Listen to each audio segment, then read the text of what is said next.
Erickson, famous Viking. I don't know any Leafs. Well, you don't have to. Anyways. Small battlefield as intended by the players. Yeah, and that's going to... Why did the bomb not blow up? The bot... Okay. Aha. My time to shine. Teach me something. The bomb is only active after a certain time. Yeah. So that's why sometimes you see the bomb fizzle out on a super low forward air. So he did the forward air so close to the platform, fizzled. Ugh. Look at this combo. Oh, good. Good coverage. Has the bomb. Covered? No, he's gonna say, yeah, the bomb. Up B. Okay, so Jojo the Hobo actually has a bone to pick with you. Uh-oh. What have I done? At a Cascadia Clash set, you said Toon Link doesn't have a good recovery. And Jojo thinks that Toon Link's recovery is really good. My man, have you seen Rob the Robot, man? He down B. So this is the this is the rationale. You down B, okay, and directional air dodge up, and then you up B. Okay. They have to hit you, and if they don't, the bomb explodes. You get another up B. Okay, there you have it. Okay, man, he can pick that. He can pick that bone anytime he wants, and I'll show him 10 characters with an infinitely better 20. recovery. 20. 30. 30. Well, some might say 35. We're kind of pushing it now. Yeah, depends on your opinion of Banjo, I guess. 2 stocks to 2. Stocks to 2. Snickledorf not letting this game get away from him. Yeah. I like that. I mean, that was to say that because I think earlier Snickledorf had the lead, but positions changing just a little bit. We'll see. What are these judgments? Oh wow, nice. No follow-up. But the jab, this is gonna do a lot. You know, you have. Oh, little rusty maybe. Yeah. You know, you have to SDI out. Oh wait, no. Oh my God, is he dead? No, doesn't get the 2-frame with the down smash. That's gonna be a big combo. Never mind, barely out of range. Drag down there with the. Oh, doesn't get the 2-frame. Missing all these 2-frames. Jojo mixing his timing up just enough to throw Snick off. Using these platforms to great effect. I mean, Jojo right now showing charging an F smash.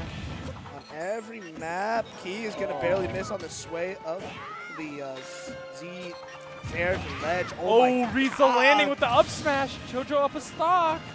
He can hold on to this stock at 150%. This is where he can really extend this lead. I like how Jojo immediately went up, because I always pointed out, Snick off the top. Game & Watch has a really hard time killing off the top. Like, really hard. Game & Watch does? Yeah. Nair, up air, down up air. B, down air kills off the top more than any of those. If you land a down air off the top off a read, I mean, you deserve it, but going to get your combo starter, but doesn't get the reverse doesn't get the turnaround. Yeah. I think he had to turn around there. I think so too. Ooh, good damage from Jojo here. That was a 4-piece. Easy drop Nair. Lots of pressure with the projectiles. The incoming part going for updraft. Hey, my man. We'll spread it together. That's true. Actually, never mind. He has a bone to pick with me. I take that back. Yeah, up tilt, up air.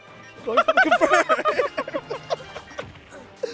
Dash tag, break the space. It's only, only 50% on this game or on this Toon Link. Oh. Doesn't quite get the read on the air dodge. Air dodge is just out of sight. Game & Watch just running around looking for something, but the damage is racking up on this character. You know, I didn't point it out, but Zahzr seems really good against Game & Watch. A lot of Game & Watch like to short hop Nair, but getting stuffed out by Zahzr is a really, really strong option because it just comes like at that perfect angle. Oh, that's back throw? Yes, sir. Yes, sir. 3-1 for Jonas. Boom, Tetris for Jonas. Boom, Tetris for Jonas.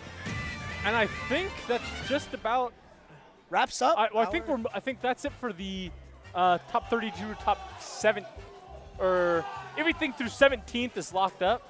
We are now into top 16. The winner sets have started on the main stream. Yeah, feel free to check it out. All right. Oh yeah. Excellent. You happy, man? The quad. I have a love-hate relationship with the quad. None of you know, because none of you are commentators. Some of them might. No, none of them are. And so it's pretty interesting because you want to like, ooh, yummy, candy, delicious. Let me talk about Super Smash Brothers. But it's hard to pick and choose, but I thoroughly enjoy it. I think it's a lot more fun to commentate than just a regular block. It's a little more dynamic, I think, which is nice. You know when you said, ooh, yummy candy? Ooh, Smash Brothers! You made me think about your inner persona and just dun dun dun dun dun dun. Ooh, Matt Cheer! Ooh, S-Smash here! You see sparks, you're like, ooh, let's talk about look that. over there. So yeah, I liked it. I think it's good. I think we are going to move into some more matches here. Yeah, we're going to wrap it up. We're going to move to some other commentators. So thank you so much for joining us. Shout out to Tempest. Shout outs to Stream. Shout outs to Niraj Everest for running the tournament. Oh, a great job as always. And I think we're going to move into some top 16 matches. Stay tuned. Yeah, see you soon. That was fun.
Oh, we're back, baby. It is top 16 of Keep It Chill. We are nearing the end, nearing the absolute finest that we have to offer. But right now, we got 16 players seeking that winners, losers side, top 8.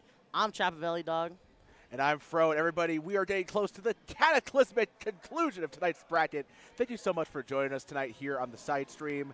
Shout outs to Gambit Hobbies for providing us this platform to showcase so much more Smash Ultimate action that you might not get the chance to see at any other event. You know, the ability to broadcast multiple matches going on here on the quad cam is it's a nice benefit to the community, you know? Honestly, yeah. On a regional level, I think it's a beautiful little example of, like, try and get as many people, as many VODs as they can, get a lot more viewership on, like, all these, you know, unique players. Like, on the mainstream right now, we have Bombastic, someone who's been such a just repeating top-level player in Oregon that doesn't get to travel out too much. And with things like Quadcast, you can see more of his games. You get to see him perform so much more, make these runs like he's doing right now. It's top 16, potentially top 8 winner side, having a really good start on Smirk. Like, you love to see it. But, hey, yeah, with this top 16, too. A PNW stalwart trying to take on one of the invaders of the scene, and that's happening right now over on the Satellite Smash channel. So make sure to have 2 tabs open for the action going on here on the quad cam, as well as everything going on the mainstream. And you're going to have yourself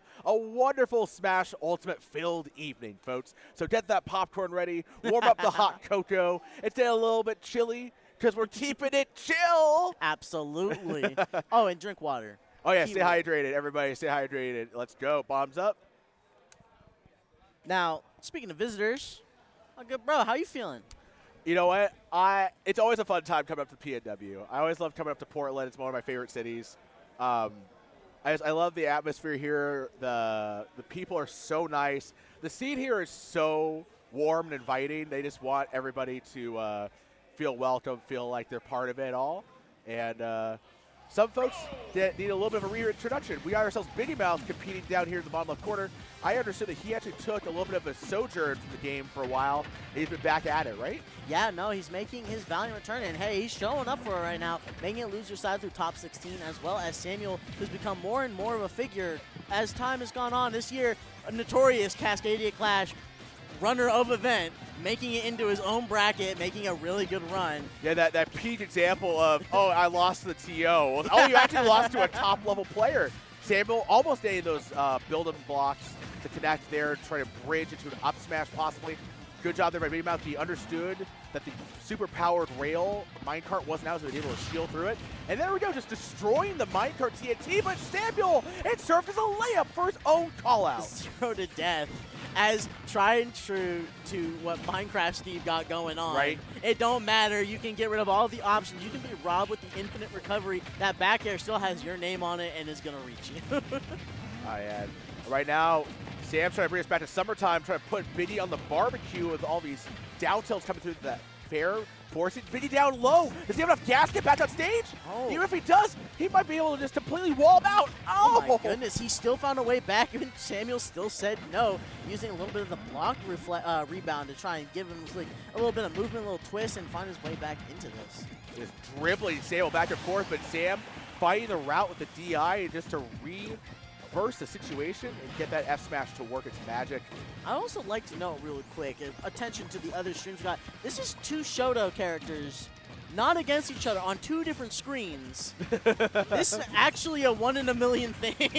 I mean, that was part of the event. The theme was, you know, Keep It Chill 5 fight. So we obviously got Jahzz0 as well as Spade trying to fight through. Spade is actually someone who's normally known for her, their Captain Falcon gameplay, going 10 for most of this bracket. Hey, you gotta stick to the, the theme, you know. Which is why we have also 800 Demon Watchers, because it's a Shoto by proxy. Nevertheless, excellent parry by Samuel to force Biddy off the stage. Trying to edge guard Rob yet again. Oh, he got right through the lava. He said, if the floor is lava, I'm gonna levitate. Speaking of which, taking those blocks, trying to get him to float a little bit. Oh, he got the double wall set up.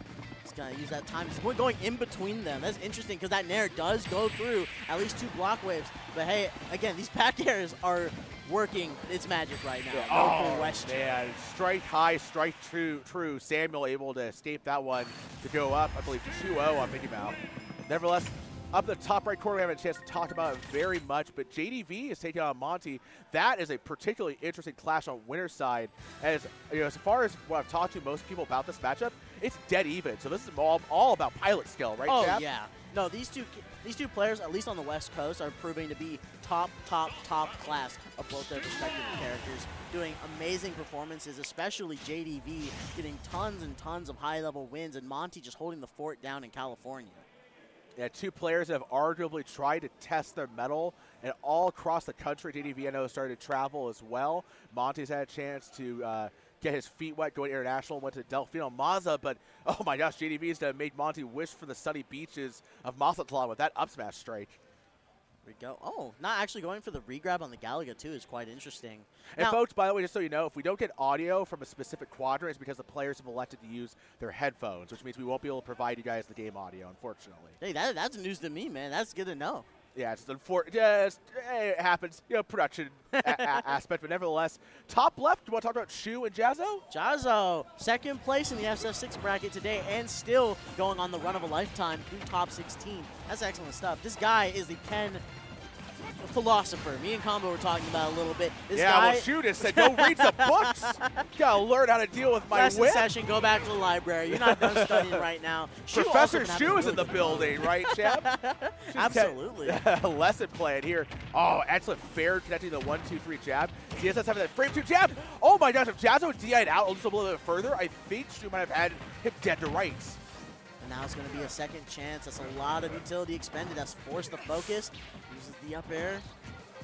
I mean, this could be a. I mean, I know these are all best of 5 sets, but winning game 1, it might afford you the advantage of the momentum over sit back. Oh my gosh! Shoot, excellent DI in that one, Chap. She was dead, Oh my and God. then she lived. Jahzz0's swing just barely missed and used it again to try and space and get away from the ZSS punishment. Forced to jump in focus, and she calls out the timing.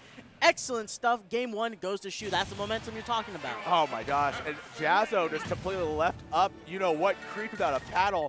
That's where you can make the Shotos really vanish, because all they can really do is mix up where they want to put in focus in order to, like, just kind of mix up, like, the timing for the rest of the recovery options. And Shu just sat on it. And it was like, all right, cool, you're here. Pinpoint, bam. We're done. We're calling it wraps. I need to go to the next game. Meanwhile, in the bottom right-hand corner, I see Major is really putting it, pressuring Spade back and forth here. They haven't had a really chance to kind of play the game the way that Major, he's just so good at capitalizing on momentum, Chap. Oh, yes. And the reads are insane. Not a single option is unintentional. I love it. Reads are crazy. We're just going back and forth from players being dumpstered. At this level, though, you have to put your opponent away. That's how you secure the win. Easily the best Ganondorf, by the way. Oh, I mean, without a doubt right now. Meanwhile, bottom left-hand corner, we just saw Samuel put away Biddy Mouth for game 2. I mean, like, it's been an impressive run for Biddy. And it's no real loss to lose to the TO in Samuel, but you know, it's just tough, especially if you just haven't built up the Steve matchup knowledge. And maybe it could be something that said that Biddy's just a little bit rusty with respect to that, but either way, keeping us right here, bottom right-hand corner, Spade and Major. Spade trying to keep this run alive.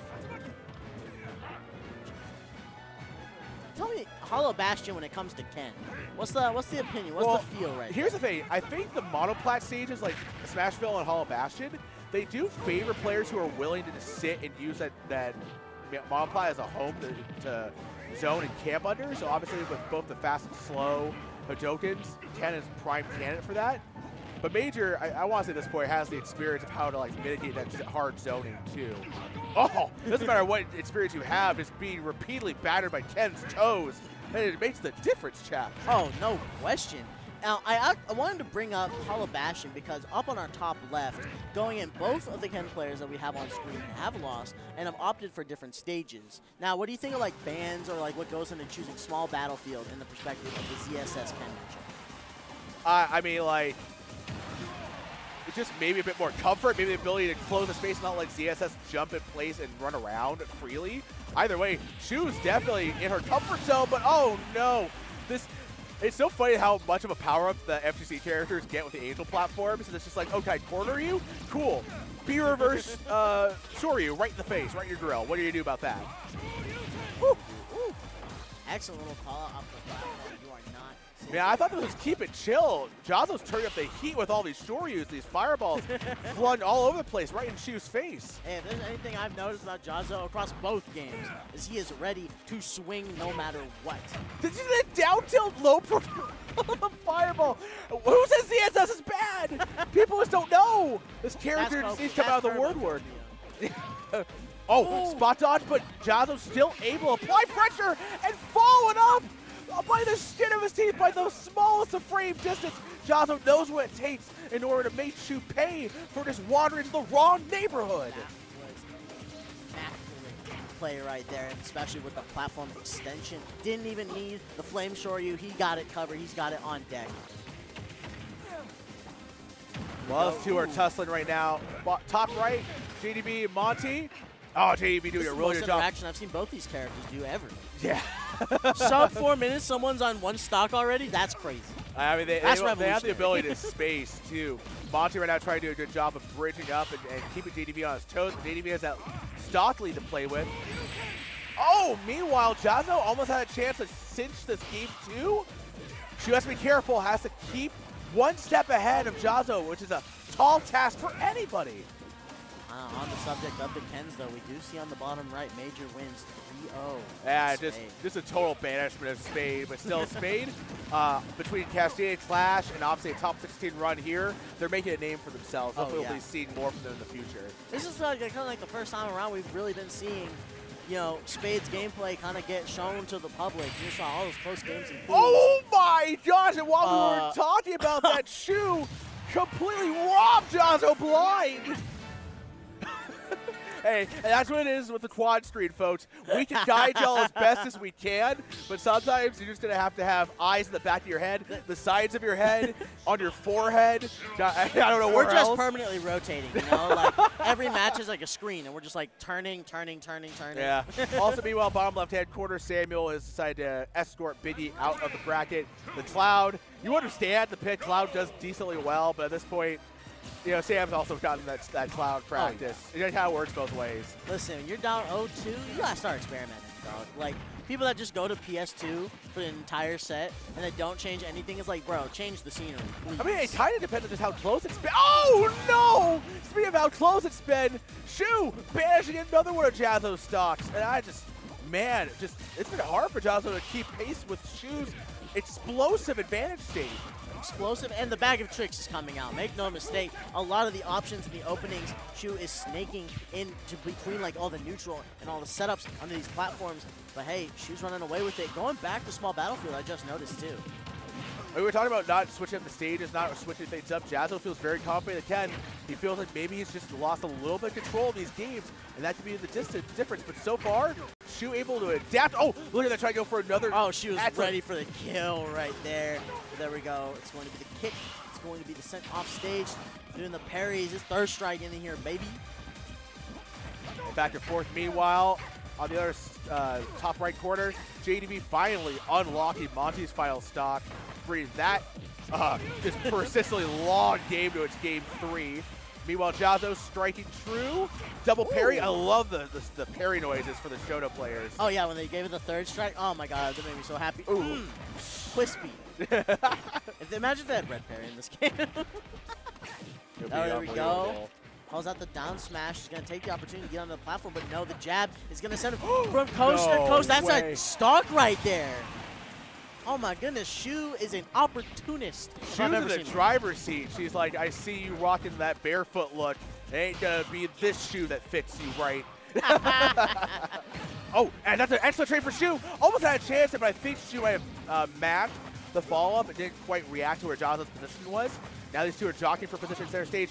Jahzz0 with a chance here, and an excellent DI by Shu. Ooh, tried to go for the parry too. He does take the punish though. That's the risk that comes with parry on grab or on shield release. Yeah. This hit and run style that Shu is perfected is so textbook perfect. Shu with a 3-0 classic kill.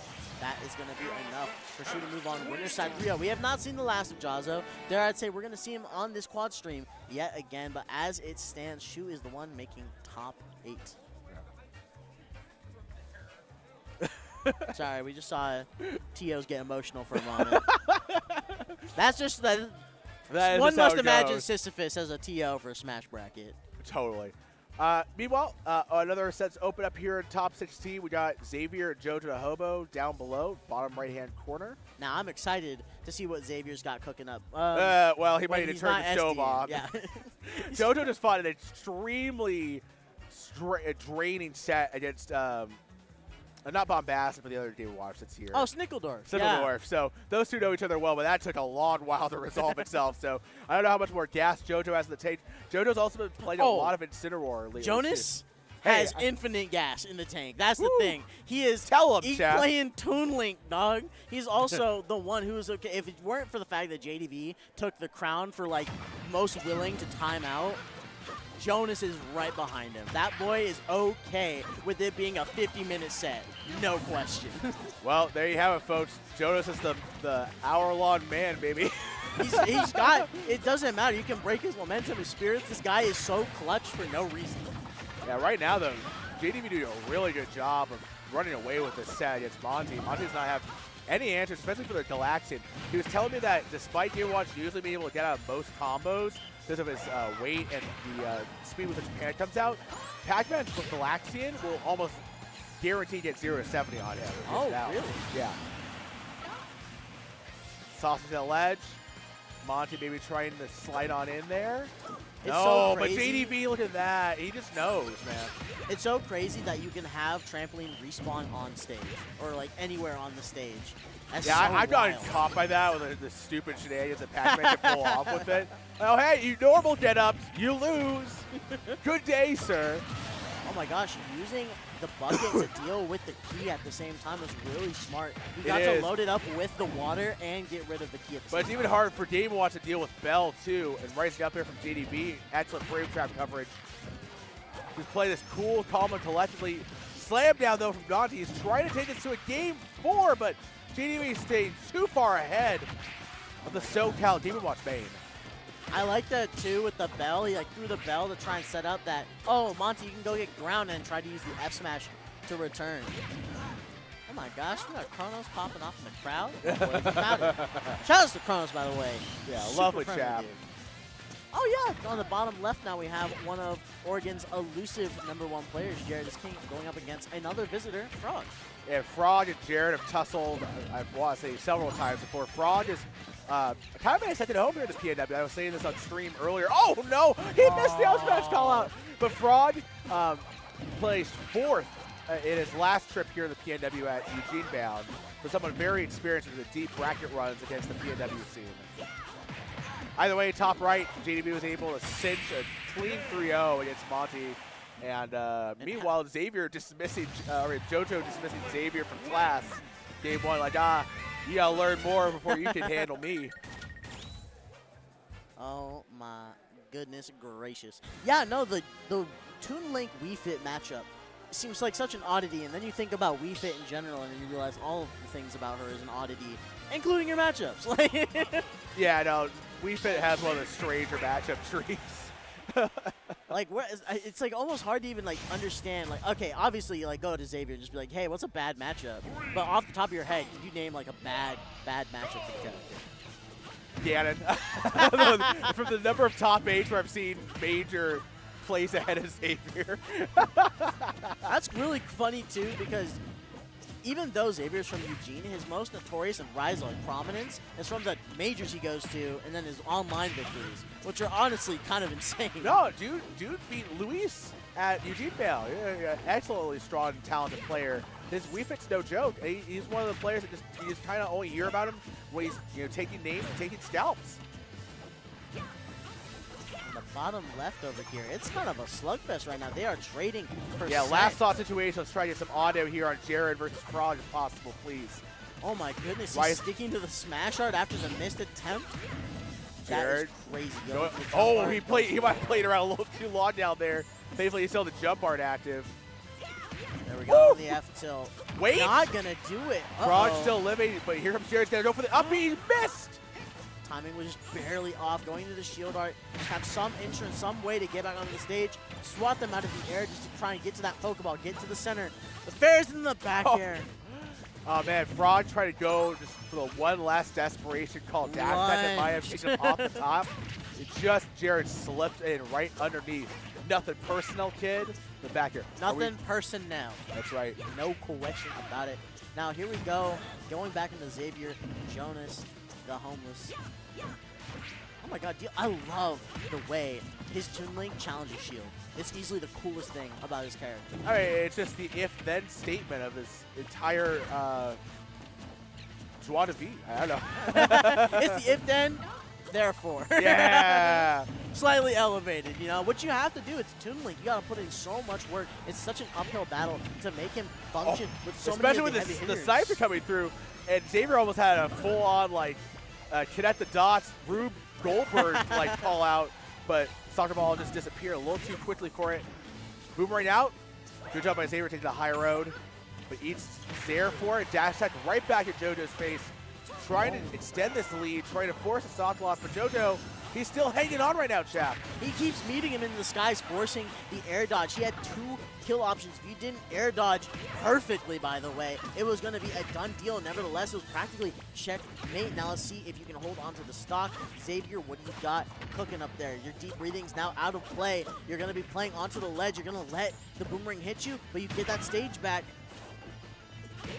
I also learned, by the way, that JoJo's GBF is Garrett Bobby Ferguson. What? Yeah, Garrett Bobby Ferguson. All right. Now you know, folks. Now you know the secret of GBF. Maybe find the secret in unlocking his Toon Link gameplay if you're Xavier. That could be more on the mark, but getting that back throw, going out deep, trying to just stomp a mud hole in him, but instead, Xavier with that F tilt, it hits behind him, it hits in front of him, it hits below him. What doesn't it do? Doesn't it? There we go, the deep breathing, charging under the platform, making a little home for himself. Though through the tussle, finds a dash attack to reward himself. He shields another bomb, puts it out of play. That's the back throw. Let's get that deep breathing on. Let's get a little healing. We're going for 0%. No dash attack, but instead a stab on through. She said, go that way. Let me direct you to the exit. I mean, she's a master of instruction. So, I mean, that's all Xavier was just following his instincts there.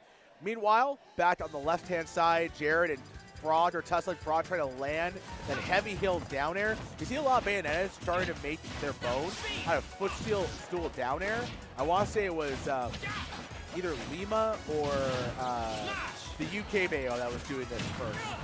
Oh, I know. Bloom forever. Yeah. See a lot of Bayonetta starting to adopt that. Out in SoCal in particular, Demon and Frog. Dude, Demon's crazy. Oh, Demon's crazy, but Frog, it's not taught me and told me like, oh, I taught Demon all he knows. So, hey. yeah. All right, a little credit we can take from that, you know? Up tilt, double up tilt, just doubling up those up airs too. The ABK, which twist up tie, good job by Jared. Of course, Shoal can kind of cheat his way out of that. And Jared's like, SDI? I just need to press B. Nah, Frog showing. They know what they're doing. They know how to be an instructor as well. You're seeing the execution is beautiful right now. The percent is adding up. Whole stock lead right now. Just slide wherever he pleases. Try to deal with Schultz ledge trapping. Jared not taking up too much space, kind of holding his shield, anticipating the ABKs and trying to punish that out of shield. Cheeky little counter attempt right there. Forced to go past the ledge because if that was a regrab, it would have sealed his fate and then some. But right now, and Jared was ready for the tricky BS, the back air too, but not that one. Frog digging his heels into Jared's gut and gonna force himself to get a game 1 win or game 2 win. Hey, sometimes you just gotta go for the standard stuff, you know? It's like, let's just put the back air in the conventional place. It's almost like a no mix-up, right? It's like, it's so conventional that you don't expect it. Yeah. Meanwhile, folks, if you're tuning in for our multi-stream, we also have the main stream going on Satellite Smash right now where Chronos and Embo Z are tussling on winner side. Meanwhile, bottom right-hand corner, JoJo right now trying to get off ledge, and Xavier two of, I believe Oregon, both of Oregon's best. I want to say JoJo's also Oregon, or is he Washington? JoJo is Washington. JoJo's Washington. So we got, multi-state. Thank you. I mean, WA, like W. No, you know what they love in Washington? They all use the abbreviated name. It's like Weewa. Yeah, I know. Norwa, Sowa, Iwa, WA. It's so funny. Oh, of course, in the Kent scene, shout out Kent, Washington. The most non-place of all time. It's like a liminal space if it was a town. But but it does have JDB. But if Xavier can't break, he moved. if he can't break into this one, he's gonna be one singing "Waha" all the way back to the bank. Oh my goodness, you're so right. There we go. Interesting place to hit the. I think JoJo actually unspaced himself by running underneath Xavier's soccer ball toss. The game plan, it was a little too advanced. Here we go. Just buying some time, waiting for the next ball to come back into play. I like it. Just kind of playing the projectile game, calling tech options. Wow. And the no tech. You know the bomb is being thrown.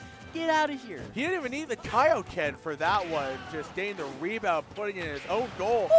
Joe, no, the Tomb League special. And JoJo's just like, you know what? Let's speed run this to game 4. Jonas, excellent attempt at trying to get the stock as soon as possible. The problem being, though, you just keep going. Tough order there. Xavier really made it a tall task to handle. And sometimes just for your mental, at best of 5, you say, let's just run back. Now I'm up. It's 2-1. This is never going to not take that kind of reward, especially in the adaptation. We also got ourselves a razor close set, bottom left-hand corner between Jared and Frog. Yeah, Frog invading here from Nevada. Definitely somebody I've talked to about the state of play in Nevada. Someone who's had to tussle with some of the best in the world between MVD and Sonics moving into his region. Someone who's battle tested and hardened on Wi-Fi and brackets all across the state. Just went to Arizona for Eclipse last weekend. So, definitely a traveler, a street fighter, if you would say a word.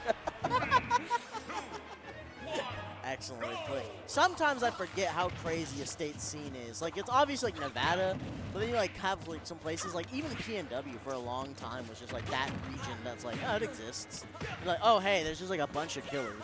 Yeah, people look at the top 8 for Las Vegas' premier local. It's Me Gunner, Sonic, 3 Snakes. That is the hell that Frog lives and breathes in. So this is probably a breath of fresh air coming to tussle with PNW's best. But Jared sending him straight to hell, that falling up air. Schultz gets a lot of mileage out of those up airs.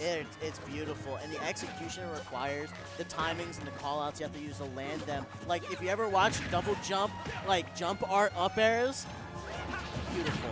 It's like peak Smash Bros. There's some game audio there for you folks. Double rising up air. Oh, the AB just cut short. Come off the pass trap. Yeah. Come out of 4 sets, gonna save you there. That's the slide. It's going to be follow-up. Punch trying to call out with the up smash. That was definitely trying to catch the air dodge. I love that, man. Yeah, no, you gotta go for those. You're under the platform. Just enjoy yourself, right? And Frog is also no stranger to drawing out games. Just going to corner and using Bayo's burst options to beat out plenty of options characters have. But unfortunately, Frog just not having enough to box with Jared. That sky up air changed the story completely. The double jump up air, I'm telling you, works of peak fiction. That's going to be 2-1 for Jared. It's getting absolutely no bias whatsoever on my part. No, not at all. Ciao Frog, though. No, I love watching Frog play. I like watching Bayo play. I think as the game has progressed and the meta has evolved more and more, seeing this character really sit through the torrents of changes and patches is really cool. All right, well, we gotta talk about Schultz though. At this point now, Schultz is almost underrated. I want to say characters top 5 would be busted if played tasks. It's the human limit. It's like Smash 4 Sheik. Yeah. It's how far are you able to go what with do you mean this? Smash 4 Sheik? It's like Ultimate Sheik. Ultimate Sheik, you actually just get no payoff. You almost get something earlier, but nowadays, nah. Now going down to this bottom right though, Xavier versus Jonas, the war of attrition, the third-person shooter we are looking at right now. They're just flirting with each other right now. Flirting in neutral. No, you engage. No, you engage. I'm gonna engage. Yeah, JoJo snuck that one in. Gonna make a new diary entry. Today, he wanted to kiss me. Nevertheless. Dog. Yeah, that's not the kind of crush we're talking about, though, folks. JoJo trying to get off ledge. He beats out the up smash call out so many times. Wii Fit will profit off that, just catching you neutral get up and right there and staying the scoop. Deep breathing. Kyle Ken times 10. Sniped out of the air. No platform for you. That hand stuck right out of it. Almost like a sword. Nah, just walking blades. Every single arm is a disjoint. It's crazy. That's the up tilt. It's just like the hitbox, just the hurt box just stops. It's just all disjointed up. Just arm. Yeah, JoJo's having a hard time. He's kind of maneuvering around it right now, especially the way Xavier's playing around him in the mid-range. Good, just dash in and the sliding F tilt. Try to box Xavier in the final third of the stage, try to control it, but Xavier immediately just knowing how to play smartly within his own space. Playing calm, cool, and collected right now, chap. Yeah, no, take as much time as you need. Get the deep breathing in. Hey, it'd be less percent if you hadn't taken it, but there we go. Getting under the platform, making a nice little cozy home before jumping out of it with the dash attack. JoJo has to be careful because this is his turny stop. I mean, this is Xavier's turny stop. Or yeah, no, it's his turny stop. Oh, the rebound! He air dodged through that, chap. That was so smart by JoJo. Air dodged right past the up air, and now it's actually Xavier with control of the stage using the active hitbox to just keep that thing up there for so long. There we go. That's going to be a re-grab. No punish, though. The down tilts. There we go. That's a back throw. It's going to be a very slow deep breathing. You used it way too recently. Using the back hit of F tilt, just trying to have a hitbox out there. That's going to be a back throw. This might be the time. Oh, but immediately JoJo takes that one right off the chin. Oh. Wait, confirm? Just enough mustard to pass. That was so beautiful. Knew the dashing. And we have two Game 5s. It's that hotness. That's wild. Jared, Fraud, Xavier, JoJo. This is for all the marbles, folks. These players trying to keep on surviving, keep on thriving, keep on trying to make it to the podium here at Keep It Chill 5. I love these events, dude. It's always bangers. I'm never bored out on mine. I had Game & Watch Pac-Man on one of these screens, and I was vibing uncontrollably, all right? I'm having a good time. We hope you guys are too. Please make sure to drop a follow on Gambit's hobby stream if you haven't done so yet. We got Fraud just hanging out that Pokeball, but finally saw his opportunity to strike. Jared kind of nudged his way in just a little bit too close into Fraud's threat bubble. Pokeball, just enjoying that time yeah. in the center, get them out of the way, get your up airs, get your coinage, and get the kill. That's jump art. You Man, Fraud just going, you know how much money a timeshare this Pokemon Stadium 2 Pokeball costs? I'm going to get my money's worth. Yeah! See, that's how I feel about P&W and the timer. It's like I paid $60 and DLC to not have all 21 minutes of this best of 3. We're going Wait, for it. Hold up. Jared got Frog on the back foot. Oh, he went for the F-smash strike to see if Frog would kind of go closer to ledge, get the reset. Jigport meets the mark. Gets a reset though off the up B. Shield, no punish there, no grab for Jared. Got a fistful of nothing, and Frog back to those fair rising nearer. Just soft call-outs. Heel slide, but even those bullets have no knockback. Hey, you want to talk about being rewarded, running away with the pocket change. Look at the bottom right. That's 3 stocks to 1. Xavier's favored. He's trying to make that 2-1 lead not look like a fluke. Joe's having a hard time here. He finally gets mitts on Xavier. Not enough for the stock loss.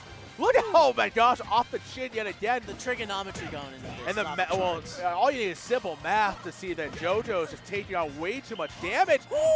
That could have been it. Call. He had it, but just a pixel off. But the dash tag, that's the Fate Sealer set in stone with a little pop-off to boot. Xavier just reminding you that the most power you can get is by stretching your sides, baby. There we go. Yeah, I wish we had Cam on, but that's all good. Hey, it's not about being seen. It's about knowing you did it. You know. Still Xavier moving on with a very strong crew two, able to withstand JoJo trying to get back into that one. Meanwhile, Jared and Frog just trying to scramble, fight for the last spot. I believe in top 8. Yeah, I believe so. Oh no, this is to make it to the next night. This is for 9th if they move on. Yeah. That's crazy. They're playing like their lives depend on it right now. That's the shield swing and the speed art to get right to that corner. Almost has it. I stand corrected. My fault, Jared. My bad. And you have to be able to call that option. If you have a feeling that Bayonetta is going to ABK that angle close enough to go above head, try and catch a jump like that, you got to the back air call out from Frog. You got to rock it with the up smashes. Still, last thought situation from Jared. Frog more than content to sit on it. Sit on this lead. Oh, nice. Punish. Don't you love when your dash attack just does 22%? I love it. All right. Yep, making that home, that Pokeball yet again. Jared having a hard time trying. Frog's defense is loose. Good on him to respond to Frog's shield pressure, knowing that something's really going to follow. Oh, wait, up. he's got the. Oh, he almost had the driver's seat. He went all the way. And, okay, got past the down smash. I got a little scared for a second.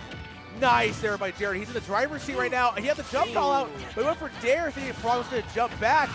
F smash. That actually picked him up. Down-angled F smash seals the fate of that blank, that pressure, and the damage reward going to the smash art. Oh my gosh, no fear, and that might cost him. No, it's going to be getting out of smash art. It's going to be getting under this platform. It's going to be in this corner. Just ran down. Frog just pressured into that grab so well. And not much Frog can really do with Jared off stage like that with jump art active. Still, more of a contender reset, go back to center stage. Jared just forced back, forward to there. Oh, double shield art switch to speed. Smash art's out. Did Frog calculate that? He did. You have the ABK to work, but missing the grab, and Jared slicing up eyeballs with that up tilt. This is last stock for both of them, but one of them is standing at death's door. Does he challenge history? Is he going to be able to close out and make And we've seen Jared pull crazy comebacks, taking Frog off the top. This could be what the doctors ordered for your Jared, but back here from Jared is speed art now. There we go. He's got Frog in the blender, but he lets Frog off the hook. These dares are very concerning to me right now. They're going in at the very inopportune times when Frog is very clearly out of the way. Buster art, not strong enough to see the stock yet at 42, but definitely more than enough to put Frog, put some damage on him. Frog gained the ABK one, and there's the back air right to the gut, and Frog is going to survive. The panic you could see in all those options, and then all Frog can do from there was have C-stick and a jump ready, and just repeatedly putting on that pressure every single place that Shulk was going to land, because Jared still needed to get ground there. He still needed every attempt to try and get back onto the stage, and Frog just said, nada, we're good. That's crazy. That's the way the cookie crumbles sometimes, you know? And that is going to be that's going to be Jared sealing his fate at a solid 13th place. As Frog moves on to try and make a qualifier to top 8. Are we swapping now? Okay. I think, yeah, duh. So we just got now going into the final wave of losers qualifying sets. These ones put them into top 8. I got 4 more sets for y'all. All going to be played, I think, at the same time. Jahzz0, Major, Monte, Xavier. That is going to be some hotness right there. And Frog versus Bombastic. And they got one more set waiting on the winner of the mainstream, loser of the mainstream set, which is a Game 5 last hit situation. Chronos versus Embo. That is a crazy set. Yeah, if you like your Michael Bay movies, that's the set for you. We look at explosions and we pay for them right there. No, we love Duck Hunt in the state. We love Duck Hunt everywhere, you know? So I think the last time Monte and Xavier fought, Monte won this one handily just because Game Watch has so many tools to deny refit what he wants. We're going to get locked here, this best of 5 set. These two are trying to fight for a spot in top 8, chap. What do you think top 8 means to these players in this event? It has to matter a lot. You see both players, not on camera, but they are determined. They are focusing on getting into this right here. They want to prove that they're the best, man. You know, prove you can beat this match, as you said. It's not looking too favorable for Wii Fit. Let's see. Yeah, especially when soccer ball just gets beaten by pieces of food. Have you ever tried to throw a pizza at a soccer ball? It's well cooked, though. All right. There we go. Yeah, even when Game Watch's projectiles are... Look at that! It bounced off the frying pan! It's beautiful. Ah, just brutal for Xavier. He can't even do much with that angle. The up air clouds. And then Monte just telling him to take his seat. Fistful in there. Ooh. Oh, wait. Quick and firm rebuttal there. There we go. And they did. Good job by Xavier, sending Monte wanting off stage yet again. Good. The timing of the roll, though. It allows Monte to get right back in that low percentage game that Game & Watch loves to play. Step back Chef as well, anticipating the landing with a panic. Over and over again, rinse and recycle. This is what Game & Watch wants to do to control the pace of play. And folks, it's just what the doctor ordered. Double Game & Watch action. This is peak P&W, everyone. This is what we fight for. This is why we're here, honestly. This is why we fight. This is why we fight. Is so that we can have 2 Game & Watches getting worked. Yeah, my gosh, and Monte just eating that mid call out. No double hammers though at ledge. Gives Xavier a chance to fight on through with double nair and force him back to center stage. Monte ejecting Xavier from the Pokeball. Dash attack again. Oh, but there we go. Catches the jump. Monte was like, oh, you get a couple pieces of health back? Cool. That's crazy. Here's Franklin. Turtle's name is Franklin? Yes. That's so sick. But I'm actually such a fan of that. He puts in work. He's a loyal turtle. In the most. We have an in for the Yeah, right behind the fireman that set up the tarp for panic. If nobody's got Game & Watch, Franklin and Turtle's got Game & Watch. Monte hunting deep. Yeah, he raced for him. He said, no, no, no, you are not safe. Monte has no fear when it comes to Game & Watch powering up with the deep breathing too. But, oh, man, I don't even have time to tech that. Both players are in cahoots. They're like, we got to take out these Game & Watches. They both took a stock of these. You love to see it. It's like synchronized swimming, but it's just KO hitboxes. But Monte traveled a long distance here to compete at Keep It Chill, coming all the way from SoCal. Xavier with a little bit less of a trip from Eugene, but nevertheless still trying to show why the Oregon Smash scene is among one of the most exciting ones in the world. There we have it. Set up a little and these trades are starting to favor Xavier's weekend a lot more. Monte's dangerous and close! Woo! Oh, the second hit. Meant nothing. Because landing hit. I love Game & Watch. Wow, and again, Xavier having the wherewithal. I know, chap. We got the pointing memes going on. That key. Oh my god, it pays rent money. That's crazy. He's the real Keyblade warrior. Yeah, Sora, what are you doing, dog? Imagine Sora just had Game & Watch key. He'd actually be like the best character. Oh no, and without the berry hitbox even, on the handle of the double hammer, Xavier jumping right in to a plunge he won't recover from. And meanwhile, on the other side, Frog dismissing Bombastic too.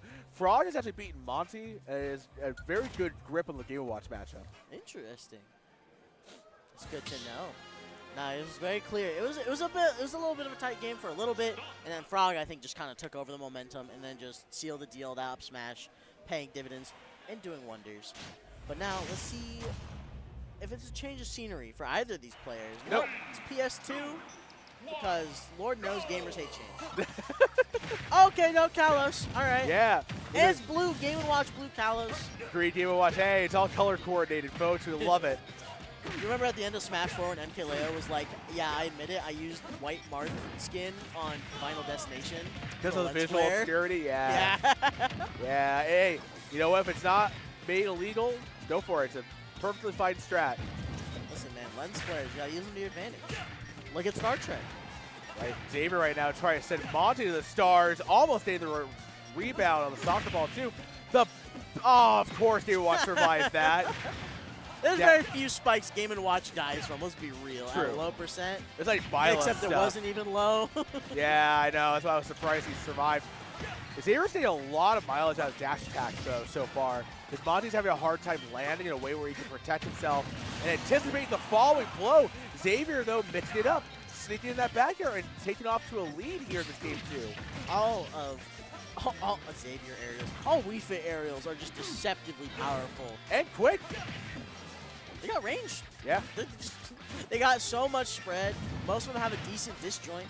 I mean, hey, that's just attuned to Xavier for being able to catch on and utilize these things to their most powerful extremes. There we go. Deep breathing does not get...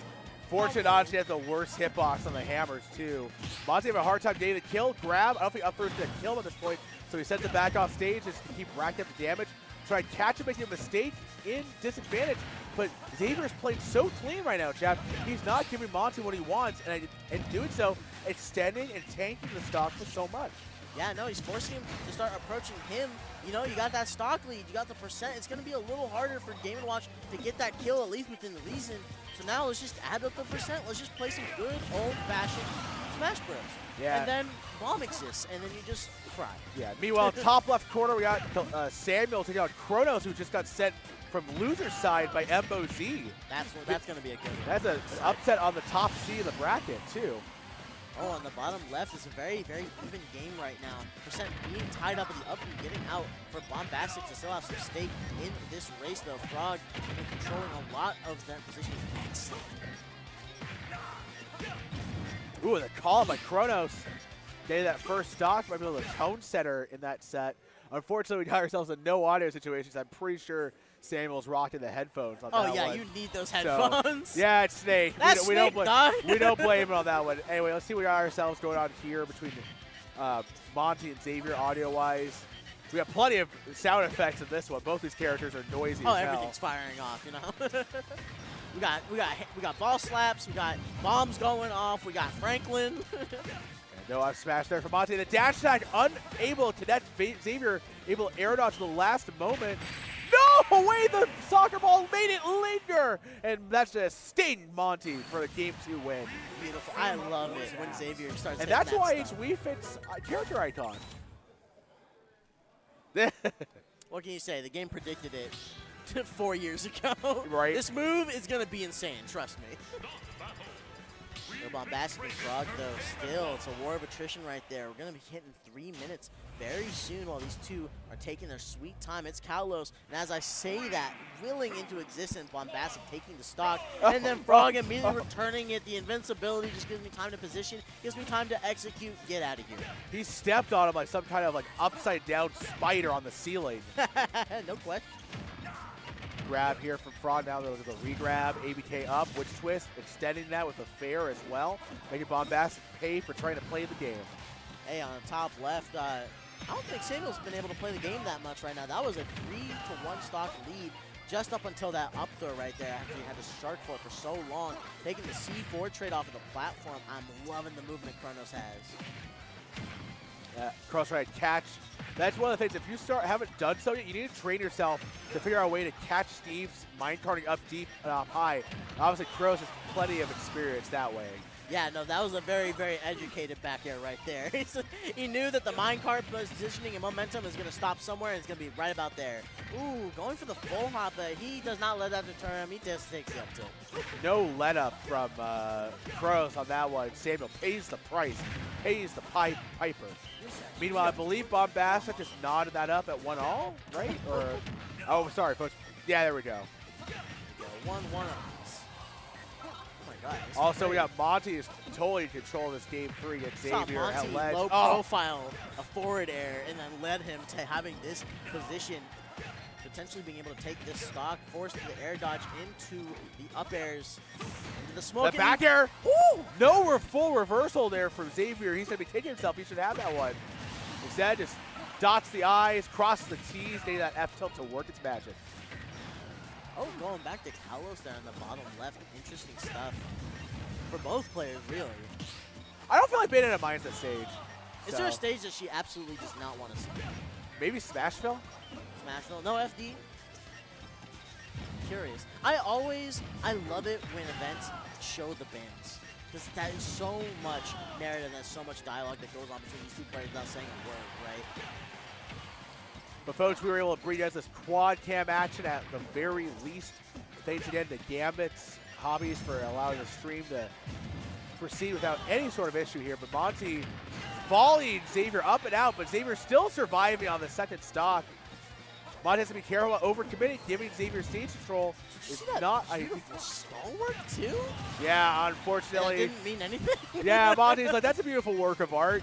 One pickaxe, and it falls to a million pieces like Squidward's art. Absolutely just crumbled there a little bit, let's be real. But hey, you still have a stock left to see if you have a way to tie this up. But as it stands, you're just trying to see the ground first. On the left-hand side, Frog getting that landing down air that hits so hard when it falls right on your opponent's head. Back air too, forcing Bombastic out deep. Even on Kalos, it's just not where you want to be. Oh my gosh, he managed to panic out. But Frog, he has no panic. He has no chill. The panic. That's as apparent and clear as day. They knew the key was going to happen, so it was the back air. Bombastic is now on the board. This is a lot of ground to make up, especially in a matchup that was being taken as slowly as it was earlier. Heel slide, nice. Right underneath where Bombastic was trying to desperately land on the back foot. I don't know if Bombastic has a jump at this point. No, I don't think so. It's just going to be continued pain until the up B comes out. That's using the key to recover, and the up B still hits. That's going to be re-grabbed, though. Ooh, I think that was a missed up smash. Oh, but Frog is going to make the same mistake twice. Still, Bombastic living here at 119 on Kalos. He's living, but is he living? He's done so little percent to bail. You're asking if he's living high on the hog or if he's at home, which he was paying his taxes. I don't know right now, chap. But it is a tall order for him to get past Frog the way that Frog's playing right now. He got past the jab volley. That is crazy. He's too short. The swing went right over him, but there we go. That's the dare. It's not going to be enough. It's across the stage. Had that been anywhere else, it would have been lights. But no, it's going to be the chair to throw Frog off stage. Do you have the kill power? No, it's going to be holding Frog above. Back throw. He's got to fill up bucket a little bit. Won't do a lot of damage, but will give watch an extra option. Then forward throw. Just enough mustard to pass the test. Oh, my goodness.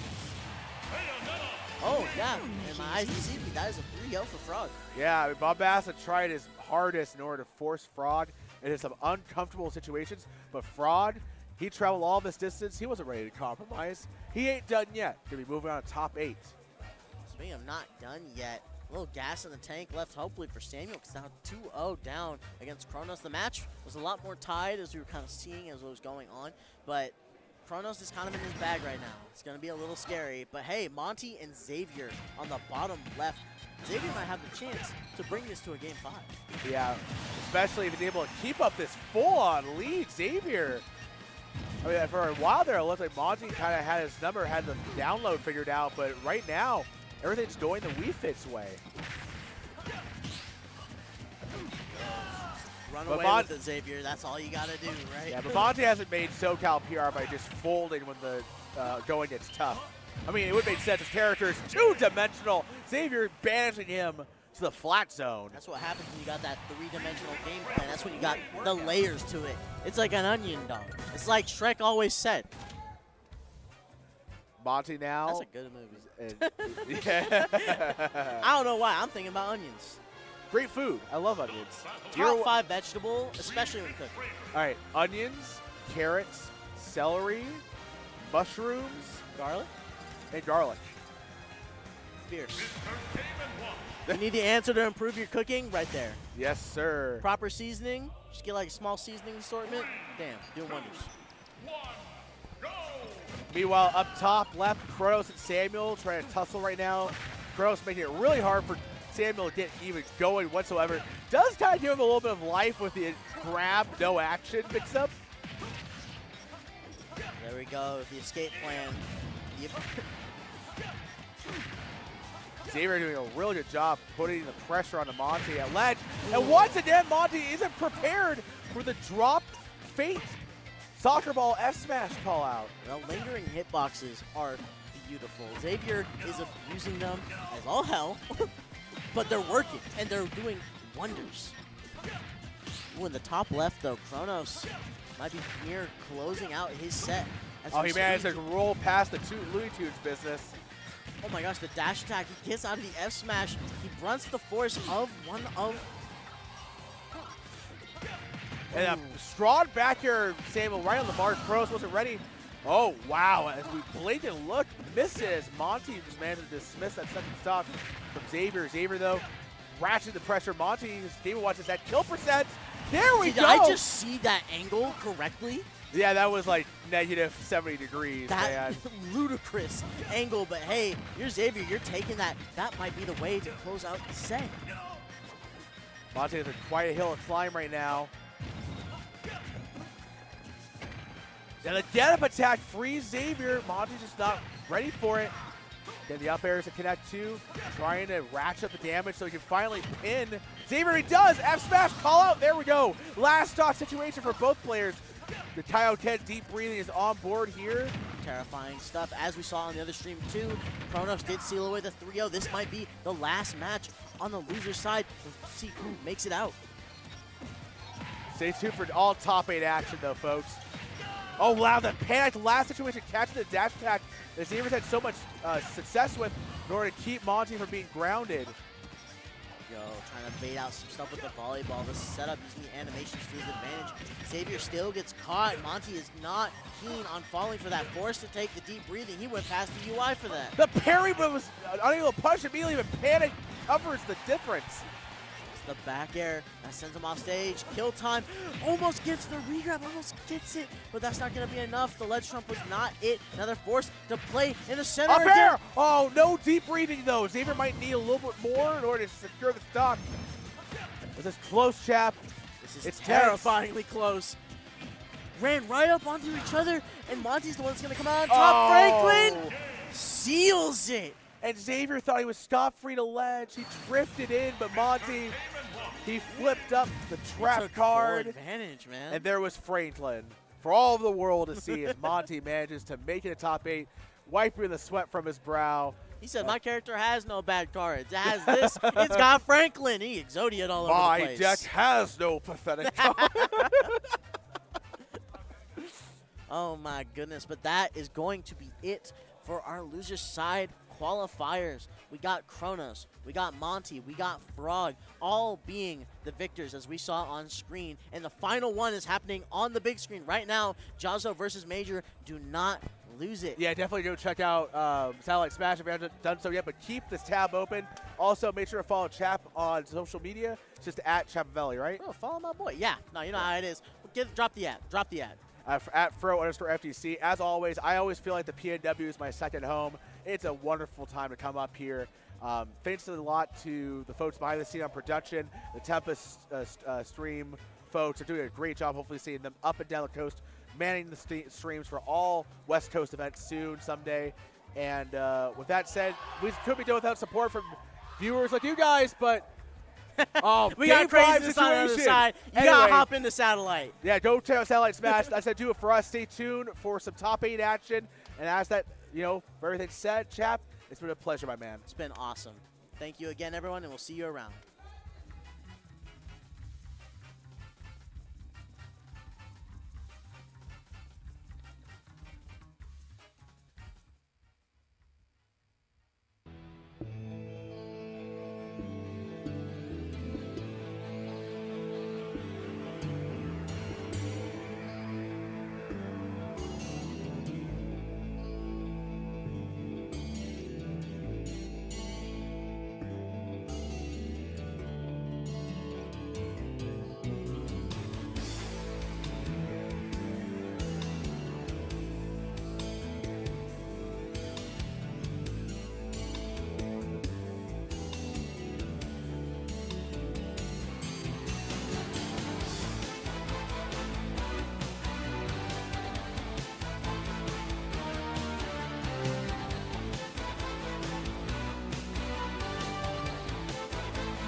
Hello, hello. It's your boy Daydream, sitting here live with... Hi, I'm Mika Mystic. Coming at you here from Keep It Chill. We're going to be going into HDR Top 4 in just a moment here. Got some exciting matches coming up for you. Some very hype players playing some very cool characters. How are you feeling about this, this lineup? I am so excited for this lineup. Honestly, it's kind of all I could ask for. We got a Dark Pit. We got a DDD. A person that mains 4 different characters. You know, like, it's going to go crazy. And we also have a Ganon in top 4. Which is hype as hell. We love to see our Ganondorf players here in the PNW. But we're going to be kicking it off here with winners finals. Biggie Mouth versus Sawstep. All starting on PS3. That's what I like to see. Biggie, so far in the PR list, are #1 in HDR versus Sawstep with the tag Pony up. Very funny. HDR #1 for very good reason, too. Playing one of the best characters in the... Well, both these players are playing some of the best characters very, in the game very here. good characters. In the HDR, Dark Pit was turned into a single hit rush down with a shine. Oh, my. So you might not see a lot of the shine combos, but there are some really crazy setups you can do with it. It is really funny to watch. And DDD, does my goodness, does everything.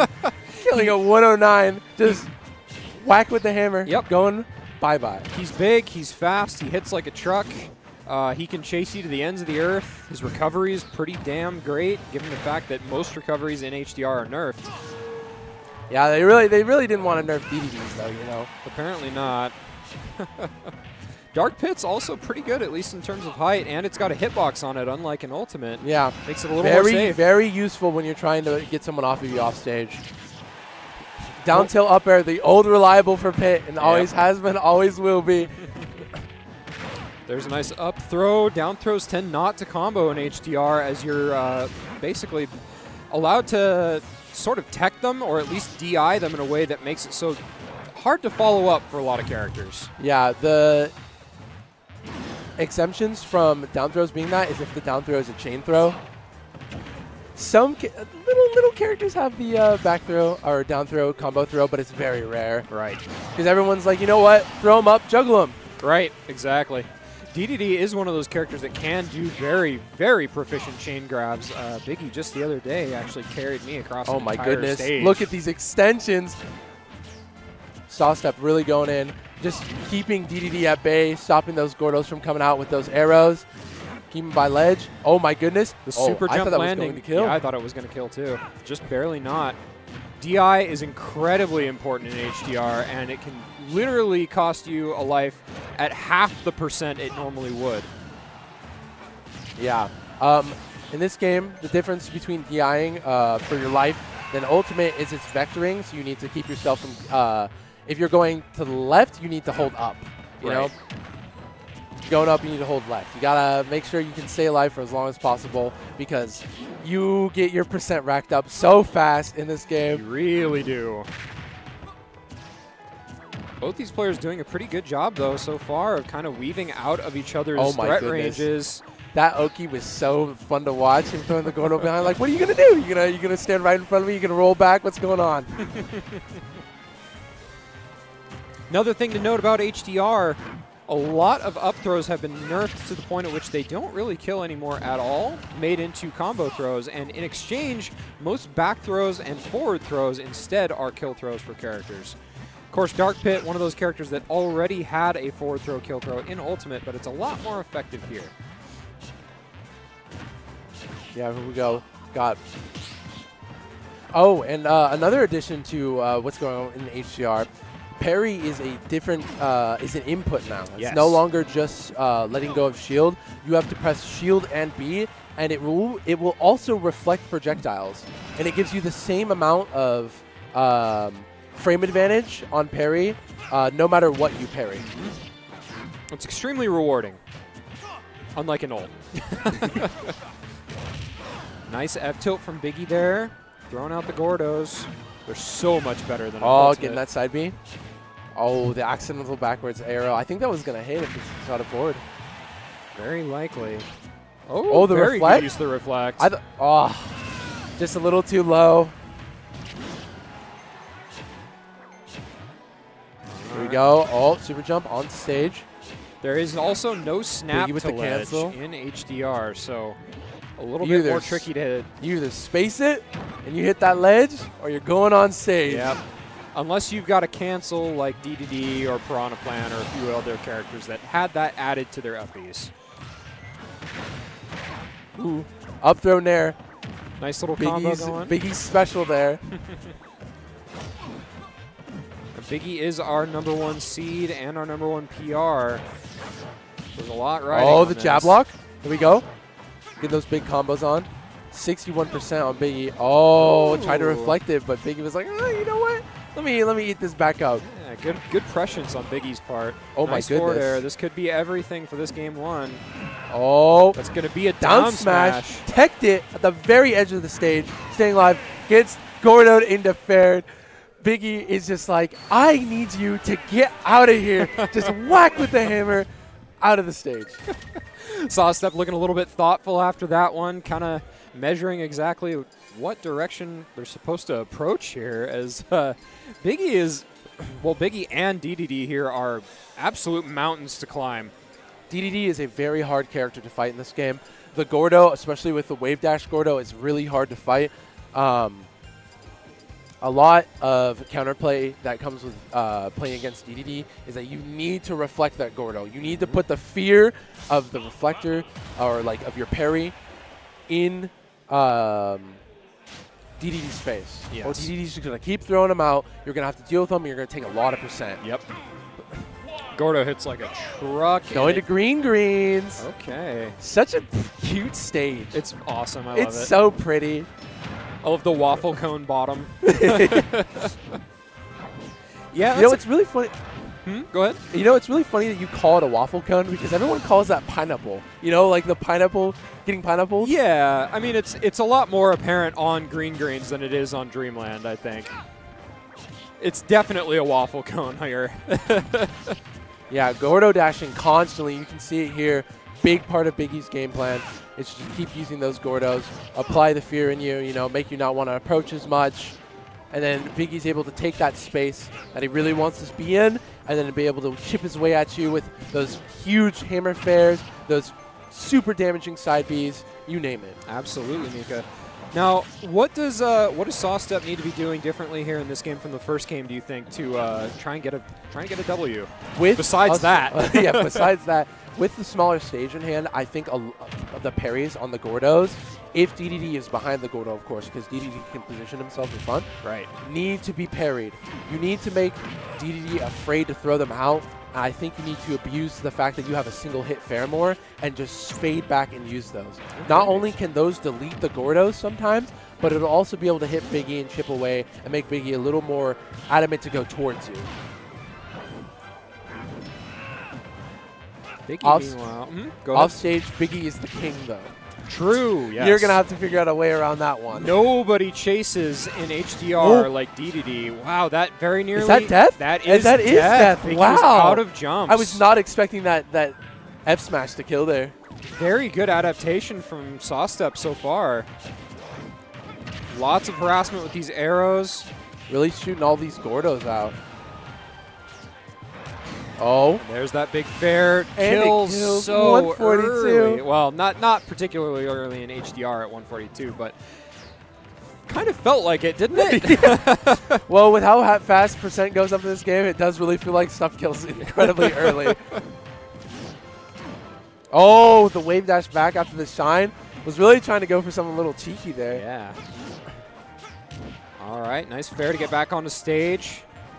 Drops the Gordo, gets an inhale, doesn't decide to reverse it, though. A very evil thing that Biggie does sometimes, I haven't seen it in this game, is Gordo will always stick the ledge in this game. Right. So Biggie will sometimes run off stage and throw it at the wall, and you just have to deal with it. Yep. It's even more obnoxious than an ultimate. There's that. There goes our guard orbiters. Throwing that Gordo out, really trying to get that edge guard. Ooh, gets reversaled, and it killed. That did 132 on DDD. What? No way. He was at like 110, wasn't he? Beforehand, I think so, yeah. Oh, here we go. It's so much fun to watch some of the new moves that Jahzz0 has programmed into this. Ooh, These devs have done a great job at making this game very interesting and different than old. And I really love what they've done here. And I love that we started our own little community here in Oregon. It's beautiful and wonderful, and I love to see us grow every single week. We've got more players come down to our locals, joining our little metagame. It's awesome. That down tilt's so funny. It is really funny. You know what's really funny? Even funnier than that? DDD back air. Yeah. The little flipper kick. Yeah. Yeah, no, that big slow hammer swing is gone. He's got an actually decent back air now. Ooh. Here we go. Getting those fares in. Keeping that edge guard. Oh! Hits the second hit. It's not going to kill. He's out of jumps. Oh my. Still alive. Oh, okay. Very, very, very late kill. I thought DDD was alive there. Looks like he's the last man standing. I love Dark Pit. Such a cool character in this game. Really, really, Jahzz0 has been trying their hardest to make the difference between Echo Fighters, to really, really make them their own characters. Yep. And it is seen. Dark Pit and Pit play so differently in this game. Like the only like equal thing they have is their names now. Yep. There's one tremendous amount of decloning that's happened, and it's actively ongoing. Dark Samus and Samus have already had a lot built into them to differentiate them from each other, and even more changes are coming in the next patch. Dark Samus is getting an all-new up tilt. Oh, look at this. Mushroom Grove. Hmm? Oh, that was Saw Steps. It is 1-1. Mushroom Grove, bigger stage, probably to send out more Gordos. Yeah, I imagine so. That's what I'm thinking. This is another cool thing about this this mod is you get to see a lot more stage variety, like a lot more. And the reason behind that is because, well, it's actively being updated all the time, and that means that Jahzz0 Remix can change the stages to make them more competitively viable. People make some crazy stages. My favorite stage in the game being the Castlevania stage. Probably the coolest one in the game. I don't think I've seen the Castlevania stage yet. Mine is probably Bramble Blast. I really like Bramble Blast. Good choice. Good choice.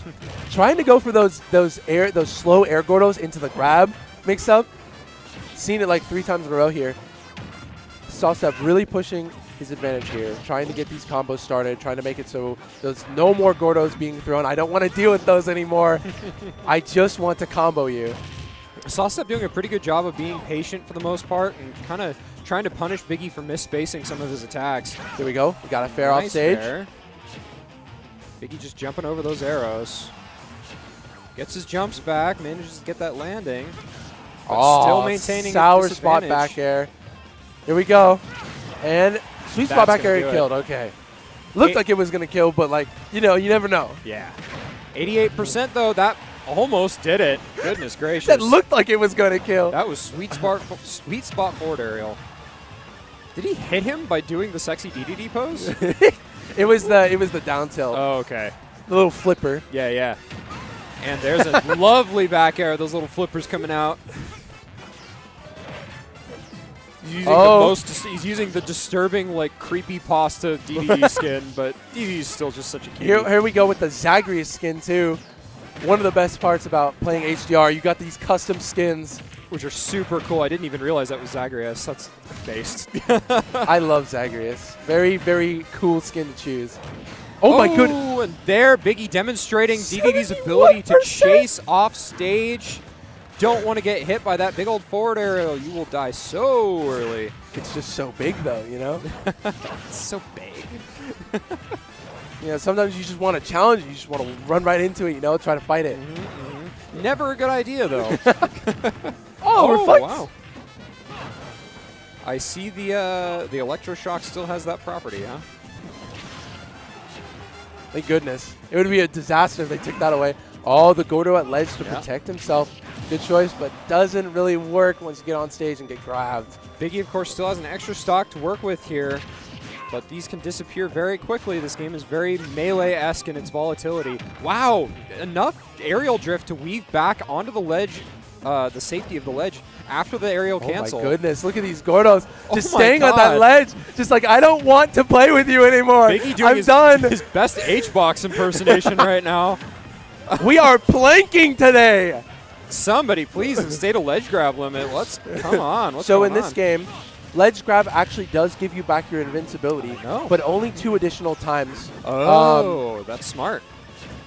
So after that 3rd time, it's party time. DDD almost just died at 64% to that electroshock. Oh my goodness, Biggie with a big old up smash read, I think. I mean, Darby kind of needs it. It's going to be a back throw, I assume? Yep. Oh, no killing though. Very weird angle that back throw sends at. Yeah. Oh, Okay, that back that's air. gonna be it. Right inside the body. In HDR, a lot of moves. I don't know if it's all of them have reverse hitboxes. Yep. So you got to watch out for both ways. Yep. Otherwise, you're getting smacked. Where are they going to go this time? I really wonder. What stage are we going to today? I'm excited to see where we go. I'm hoping we get to see another unique location.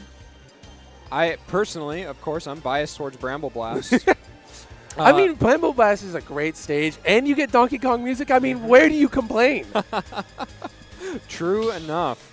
I would also just love to see them show off the Deadline stage, because that is something that is unlike anything else that is present in Ultimate.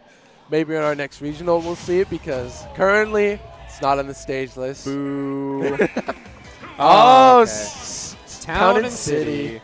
With moving platforms. Yes, indeed. All hazards are on. Completely legal. Oh my goodness, it's the balloon. Yep. It's the balloon. You can pop them, ladies Please, and gentlemen. please. No. Aw.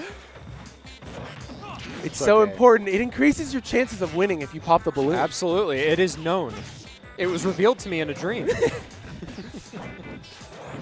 Biggie just going back to walling for a little bit. Just like, if I'm getting my invincibility back, might as well sit at the ledge for a little bit, Yeah. Not going to get punished for it. Give Sawstep a bit of a bonk on the noggin with one of those Gordos there, too. Nice back air out of shield. Oh, barely whiffed that grab. Gets the grab. Up, though. Fair. Okay, that is the end of that chain, but 77%. Nothing to sneeze at. Really solid. Cancels the jab into a down tilt. That was fun. I love jab canceling this game. It's so fun. The It balloon. is a really cool added feature. Adds a lot of skill expression to characters. Allows you to explore a little bit more with your jab, even if it's not that good, Like, if it's not that good, you can still utilize it to go into one of your tilts or one of your better moves. Yep. It's just like a little bit of a burst option for each character. Exactly. Works better on some characters more than others. Lucario is a terror to behold with jab cancels. Lucario's got the magic system, so it's even worse if you get hit by a jab there. Another fun fact, Rage has been removed for everyone not named Lucario. Oh, really? Yep. In fact, that is how Aura functions for Lucario. It's just ult Rage. I like that change. Yeah, it's kind of neat. Makes him less of a swingy character. Makes everyone else, have to play a little bit more fair. No, no one's popping the balloon. Whiffs Getting that back grab. air, yeah. Yep. It's going to be the death of Biggie here. Saw stepped at 112%. Yeah, needs to be very careful. There's that back air, and the on sweet spot. The tippy of the flippy. I wonder why Saw Step decided to choose this stage.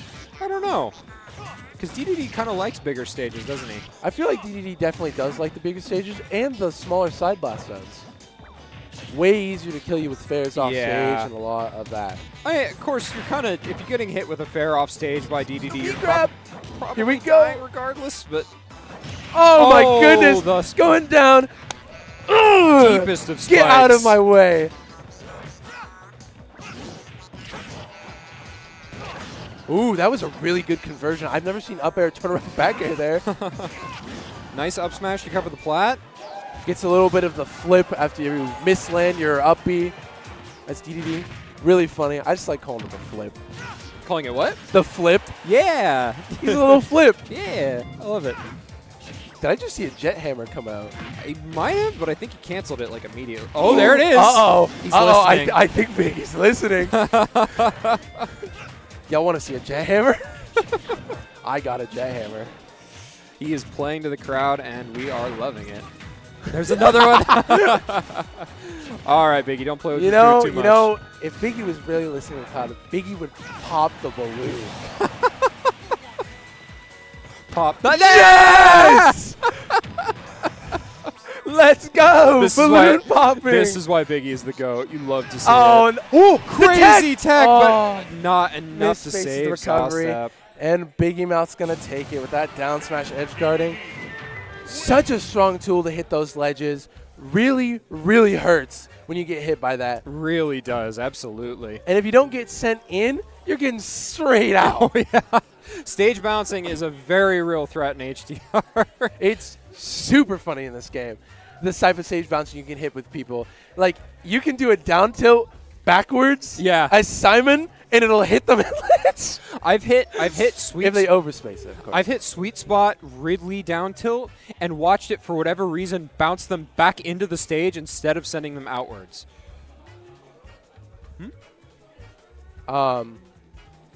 Yeah, that's actually crazy that you had someone do that before. That's it's such funny stuff going on. Very much so. And what's, again, another nice thing about this mod is just that it's a constant work in progress. Hugh has not abandoned it like Nintendo has with Ult. So we get to see, you know, fairly regular balance patches and updates, and it's a good time. Not only do you get to see those balance patches, but you get to play them early. Yes. There's basically a free PvE in there, and you just get to go and test out stuff, tell them how you feel about your character being changed this way, you know? That's public beta environment for those of you who are not filthy League of Legends players like we are. I don't know why you had to call us out like that, to be honest. Look, the first step towards repentance is admitting your sins. What sin are we admitting to? Playing League of Legends? Yep. You know what else is a sin? Not playing HDR. True. Get it on your Switch. Find a modded Switch. Go play with your friends. It's a blast. Even if you don't want to play it competitively, it's super fun to play for fun. There's a ton of goofy stuff you can do in this game. Yes, indeed. And it works online as long as you're playing with other people who are on HDR. No matchmaking, but that's okay. We got a very active Discord server full of HDR players. You can find matches anytime. We got T-Speeds versus Caterpie. Caterpie coming in out of nowhere, showing people what's up with the Ganondorf. The Ganon Goats. Versus Rosalina. Two very cool characters in this mod. Yeah, absolutely. Rosalina kind of lame, honestly, in Ult, but actually extremely interesting in this. For those of you at home, you'll notice Ganondorf has his float from PM. It is his new neutral B, and quite a bit better than good old Warlock Punch. For you Warlock Punch fans, I'm so sorry. Oh, that's going to take it. Oh, no, 17%. Very early stock against T-Speeds there. Getting that second hit there. Using those float cancels to mix up. Hey, am I going to drop now? What about now? Am I coming down? You just don't know. Ganondorf, of course, still a very heavy hitter, but much faster than he is in Ult. Extremely viable. Oh, getting that double back here, going for the down tilt. Oh, tries to go for the down smash read there, and it just whiffs. Ooh, falls out of the down smash. Just hit at the very tippy top of it. Oh, here we go. Charge. No, Luma. Luma, come back. He's coming. He's coming. Luma really out there saying, Mama, I'll save you. I'm coming back. Okay, T-Speed's just barely hanging in there. Oh, makes it back. Avoids the ledge completely. Gets the reverse edge guard. Oh, and grabs the ledge. No, you are not taking that from me. I'm taking this stock now. And yes, that is right, folks. We also have ledge hogging here. No more ledge trumping. Getting that rapid jab. Rosa rapid jab is really good. It's very good. It's super good. I don't know what they were feeding Rosa, but they gave her the rapid jab. Okay, T-Speed's very slowly working his way back into this game. Ooh, getting these nice conversions, keeping that advantage state super well. T-Speed's putting Luma up front just to tank those hits and be like, hey, maybe you have to deal with Luma right now instead of going in on me, because if you do, I might hit you and Luma might hit you even harder. Oh, gets the shield break. Ah! Caterpie initially going for the turnaround, thinking, yeah, I'll go for the Warlock Punch, but We're like, just Yeah, it's gone. Thankfully, the Doria is still very much present and making that presence known. All shooting that Luma off stage. Trying to get something, trying to just hit over there. And as you notice, Luma stays a lot longer away from Rosa, so you can actually keep her out there as a set play tool. Yep. Instead of almost immediately going back. Very, very useful tool for Rosa in this game. Not to mention she can also teleport and swap places with Luma. Yeah, I'm still not entirely sure how that works because I know it shares a move slot with her gravitational pull. But You hold down B. Oh, okay. It is an incredibly useful feature. Oh, trying to get that up smash read. Wow, that almost killed. That one will. It did, yeah. Caterpie. Dash moving. dancing. Ah. Oh my goodness. No way. Actually managed to make it back, but did get spiked. What did they put in Ganon's cereal this morning? He is eating those Wheaties. Feeling strong, living long. Ooh, that was nearly another shield break. Ganondorf's still a very, very good character when it comes to breaking shields. Especially with the weaker shields in this game. Oh my goodness. You see a lot of those these days. We're in the early patches of HDR, get-up attacks had a lot more shield damage, and you very regularly see someone hold shield on top of a downed opponent just to get their shield popped by a get-up attack. Oh, here it comes! Oh. Here it comes! Oh, wait! That's Luma! That's it. Oh, T-Speed's Luma, get back up here. in it, getting 2 stocks back quick as you like. yeah, really keeping the advantage that entire stock. Just keeping Ganondorf off stage where Ganondorf is the most disadvantaged and vulnerable. Really abusing the weakness of Ganon here.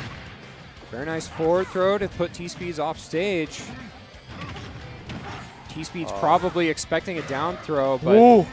Caterpie getting that nice DI mix-up. Barely whiffing that down tilt. That down tilt could have been it.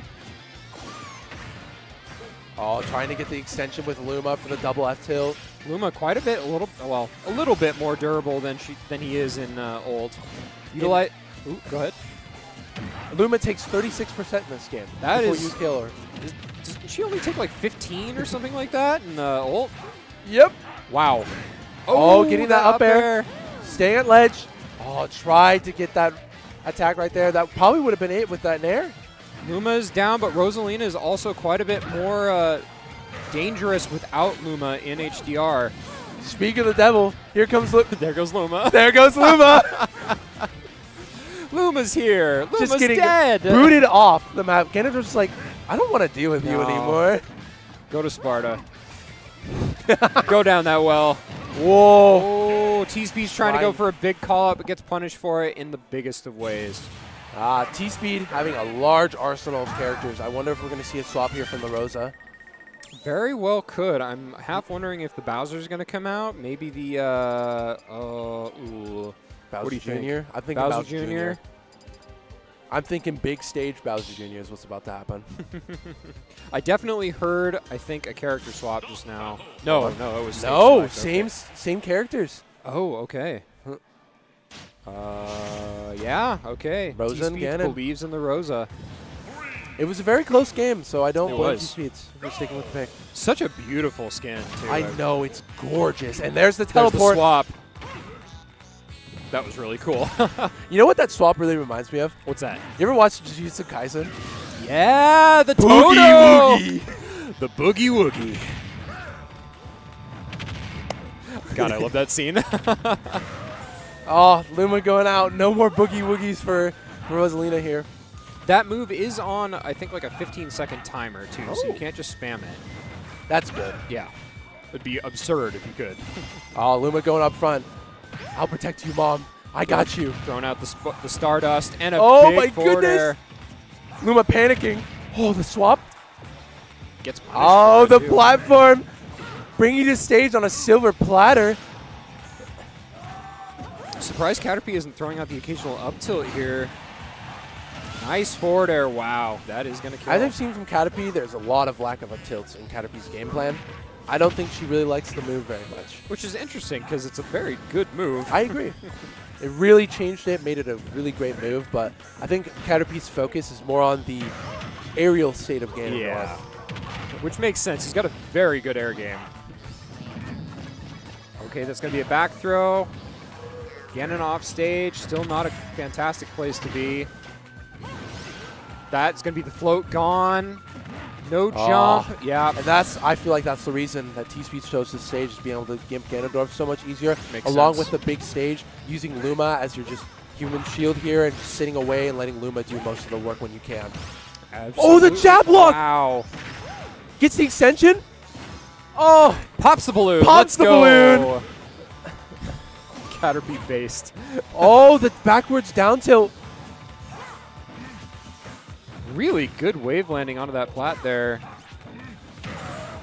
That's going to be the death of Luma with that noise. I love watching the spacing from T-Speeds. T-Speeds spacing the edge of these aerial. Balloon. Getting that balloon, though, that's what I like to see. See, that's not just a me thing. Everyone likes to fucking. There's apologies for language. Everyone likes to roll after a stock is taken. Like you get down, it's like, oh well, what's my best defensive option? Roll, I guess. As long as you don't do it too much, you know. True. Gotta mix things up. Getting that down air, taking that stock. Beautiful spike from T-Speed is exactly where he needs to be in this game so far. Ganondorf, not hard for him to make a comeback here. Not at all. Ganondorf is definitely still the big, heavy gorilla that he is in Ultimate. And you really don't want to box him. Do not box with the gorilla. Oh, but Luma can. Luma can box with the gorilla. Go, my soldier. Box the gorilla. Oh, I think I was trying to get a swap there. Yeah, I accidentally got the gravitational pull instead. Oh, no. No jump. Unfortunate end of that game. T-Speed's tying it up 1-1. What are we going to see here for these bands? Caterpie clearly deep in thought, weighing her options. Look at them, both intensely looking at the screen. It's like, where do I go? What's the game plan? What am I going to do? And you know what? T-Speeds was right to go to Town and City. Yeah. Bigger stage really helped. He's one of the few players I feel like that actually understands stage counter picks in this. A lot of us are at the point at which we're just like, screw it, just go to Battlefield, I guess. I don't know. I like this stage. No, this is a good stage. I like it. It's kind of a nice midway point between some of the other big stages. And okay. There goes Luma. Yep. Completely just obliterated by that back air. Yep. Oh my goodness, that extension was nuts. I didn't know you could do nair up tilt like that. Going for these up throws, the only throw we've really seen from Rosa. Yeah. You know? Yeah, I feel like Biggie and T-Speeds are kind of the only people who really know how to utilize grab game properly in our meta so far. Like, there's a lot of grabbing that happens when T-Speeds is playing a set. That perfectly spaced star bits, so it hit the shield while Rosa was in front. That was insane. Really like the utilization of the up airs on the double jump from Caterpie there, just trying to make sure that T-Speeds doesn't go off stage to Challenger. Who really wants to make it back to these ledges, because you know if Rosa goes off, it might be over for you. Okay. Super good ledge trapping. We're still on the first stock. This is pretty impressive. Oh, the schmovement. What movement? Okay. I can't remember what that tech is called, but it makes Ganondorf very scary. Makes his movements unpredictable. Ooh, getting that Luma big fist. Wonderful call out from T-Speeds. Using the float to drift in, back air the Luma. Nice grab. Wow, that just killed. Yep. Ganondorf forward throw. Like I was saying, a lot of throws have been nerfed to the point at which they made forward throws kill instead. Honestly, he needs it. He does, absolutely. Like a genuine he needs it for once.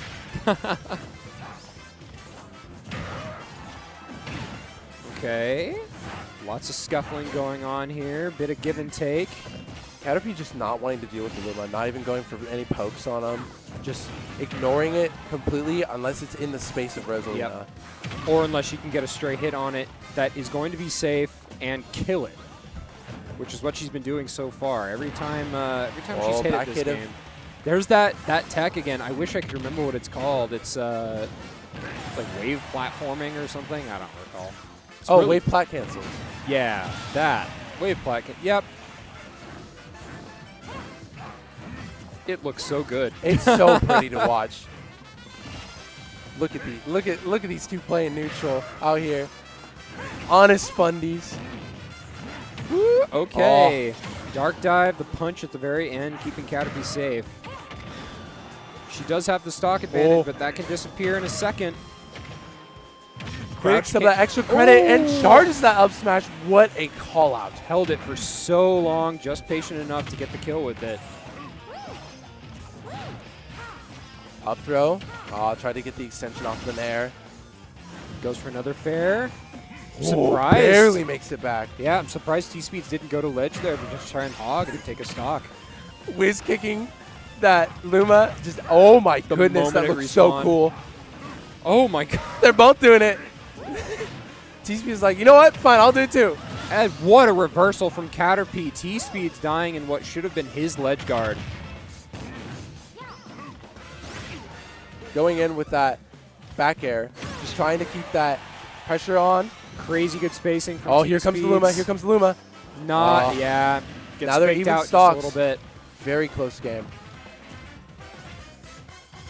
Fear is both the mine killer and the stock killer when it comes to HDR. Oh, here we go. The triple hit in there. Tried to get a read on that.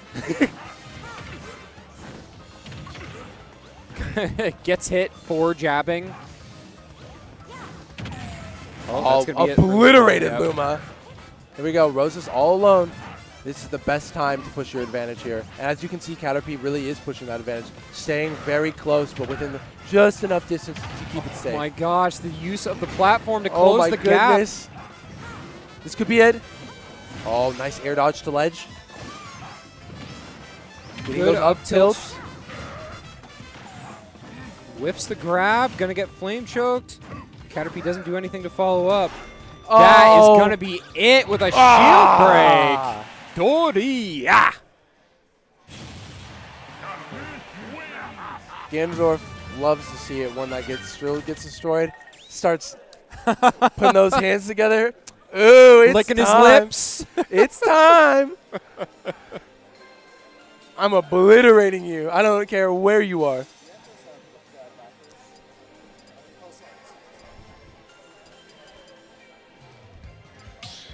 All right, getting ready to go into game 4. Teddy, eyes wandering to the skies. He weighs his options. Possibly. No, we're going to go Rosalina once again. Really putting all his faith in this character. Switching the skins, though. Okay, we're going to go with tennis Oh my Rosalina. goodness. That costume goes crazy. I guess it could be either. It's sports Rosalina. That's so cute. It's super cute. She's got legs. She's got legs. They don't do much, but she's got them. They just kind of dangle a little bit, don't they? Ooh. Oh, very nice down air from Caterpie. Already getting rid of Luma. Yep. Playing on a smaller stage, T-Speeds definitely want to go one of these. Oh, and a nice forward air to cut into the ledge there. Down tilt to stop. Oh my goodness! The highest of dark dives, taking stock number 1.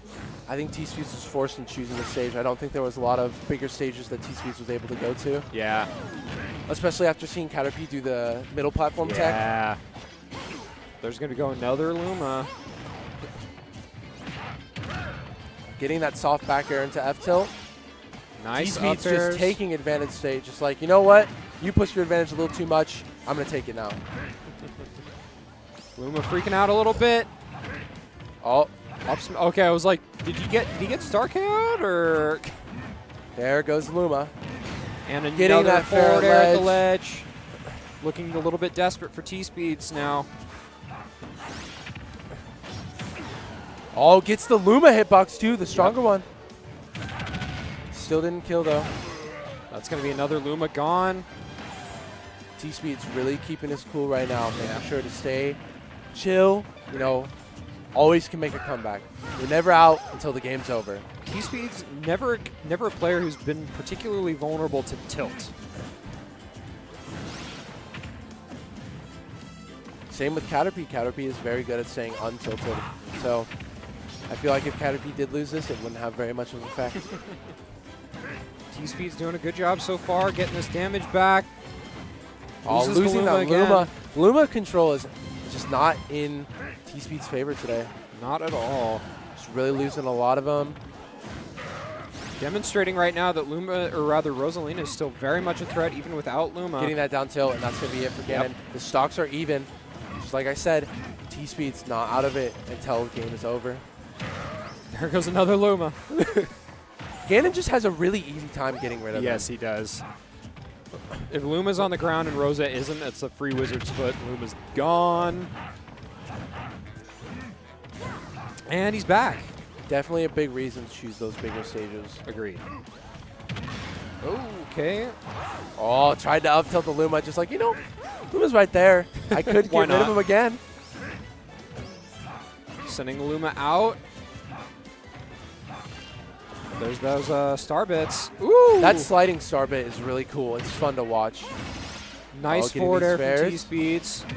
Caterpie using that. Oh, and a crazy spike. Takes another extra hit for his troubles. And oh, the back my air goodness. clap back immediately. T-Speed's potentially hanging on to his tournament stock here. Losing Luma. Needs to be so Down careful. Throw, fair, but hits backwards in. Definitely not what T-Speed wanted. Getting those up airs. So Keeping much this advantage state. Oh! Nice that could have been it. Yeah. Nice down throw to forward air, though. Tries to get that whiz foot. Goes for a forward throw. The Starburst wave dash. Good back air. Tries to go for that down smash. Luma taking another hit. Caterpie really trying to mix up that movement. Oh my goodness, trying to go for a hard call out. Just playing it safe, holding that shield. Like, you know what?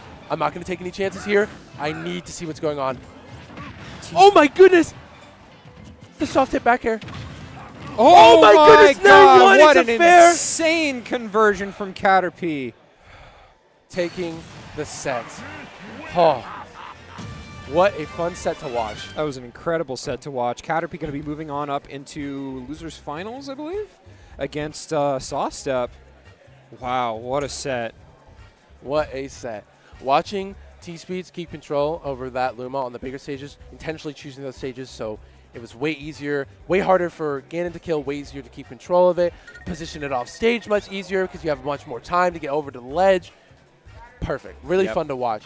And Caterpie's way of just being able to weave around that Luma, play patient, keep it safe, you know, wait until Luma was gone, then push the advantage. Yep. You know, try to make T-Speeds a little more nervous with it. It's a very fun set to watch.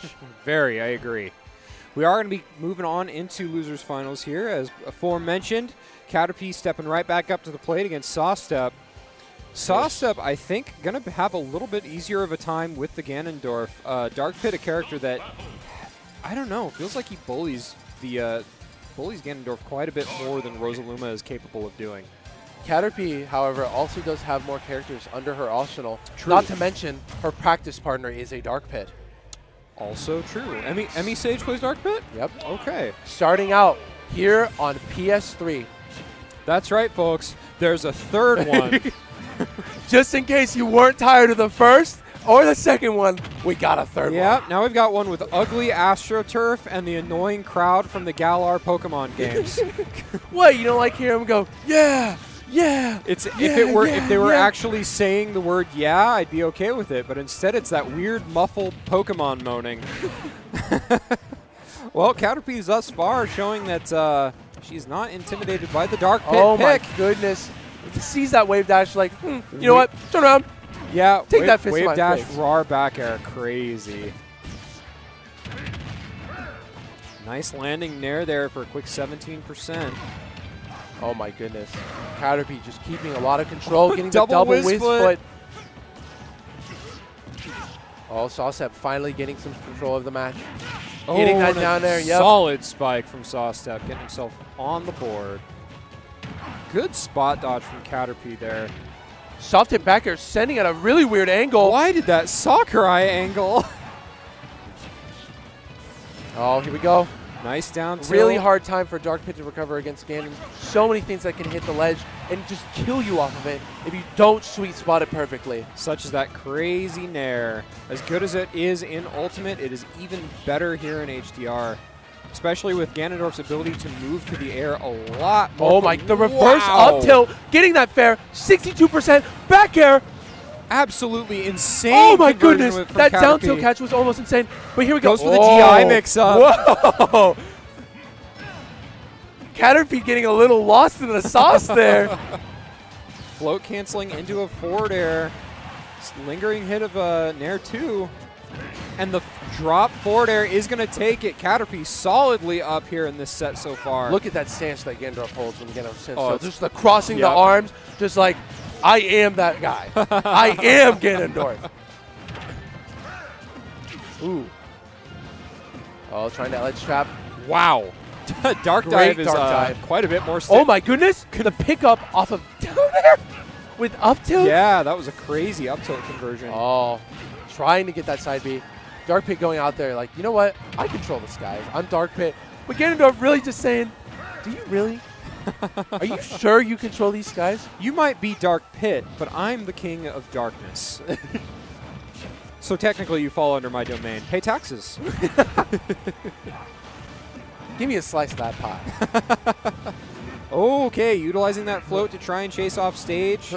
Doing her best DDD impersonation. Sometimes we'll get incredibly ravenous about that. We'll just go deep. I'm talking deep. Well, there it is. Solid. Getting ravenous. Arrgh. I want those back airs. Big nods coming up from Sawstep over there and a big old smile going, all right, I see how it is. I see the game you're playing. I respect it. I respect it. Where are we counterpicking to? What are the stage bands? What are the counterpicks? What are we about to see today? Might be the glasses, but I think nobody looks more thoughtful in these screens than Sawstep No, does. I was thinking the same thing, though. I was like, man, Sawstep looks like really a thought right now.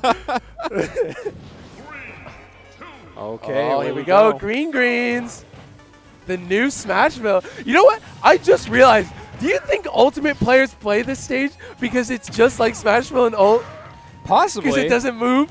It's, yeah, well, Smashville or Hollow Bastion, I guess the platform is high enough for it to be more like Smashville.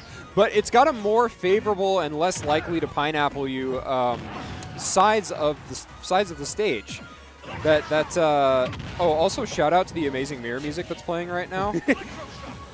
The amount of arrows that Sawstep was hitting earlier was really funny. It was like 6 in a row. But Caterpie not caring about those arrows, just keeping you off stage. It's like, you know, you can throw as many arrows as you want at me. It might rack a percent, but are you going to kill me from them before I kill you? Right. Ganondorf's so proficient at doing exactly that. Such a strong character. It's so fun to watch this character when he's not bottom of the barrel. Right? He still definitely has his weaknesses. His recovery is not that good. And he's still combo food, still gets hit by everything, doesn't have much in the way of disjoints, but just such a solid, like, upper mid-tier character now, which is nice to see. Ganondorf deserves it. He's been bottom of the barrel for too long. He needs these, you know?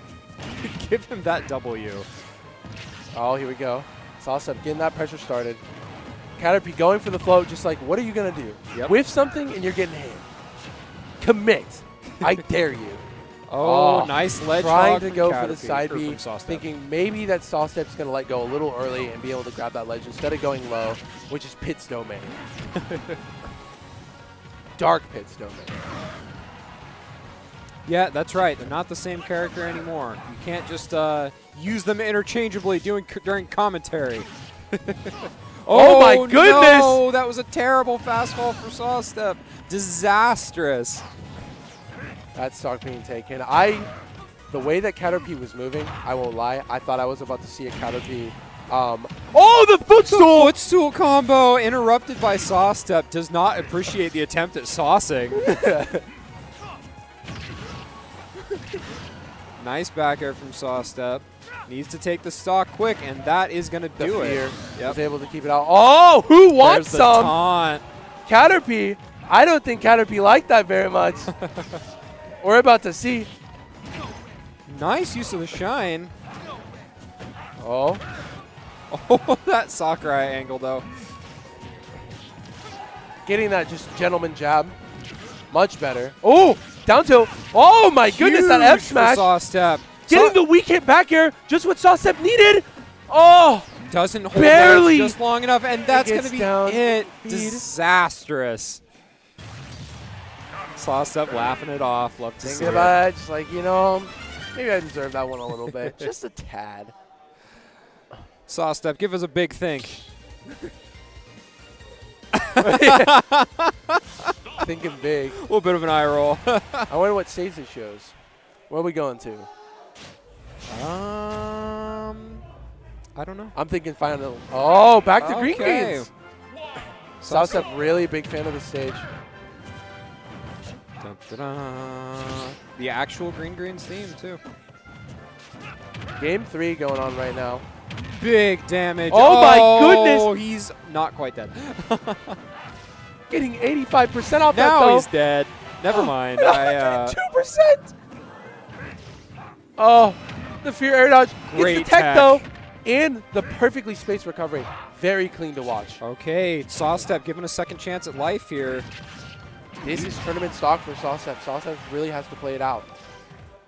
Yeah, this is presently 2-0 for Caterpie. Very nice back air from Caterpie. Getting that up smash, just not going for those tilts. Just like, you know what? I want the damage. I want the damage now. Yep. Mixes up the landing. Okay. Up airs.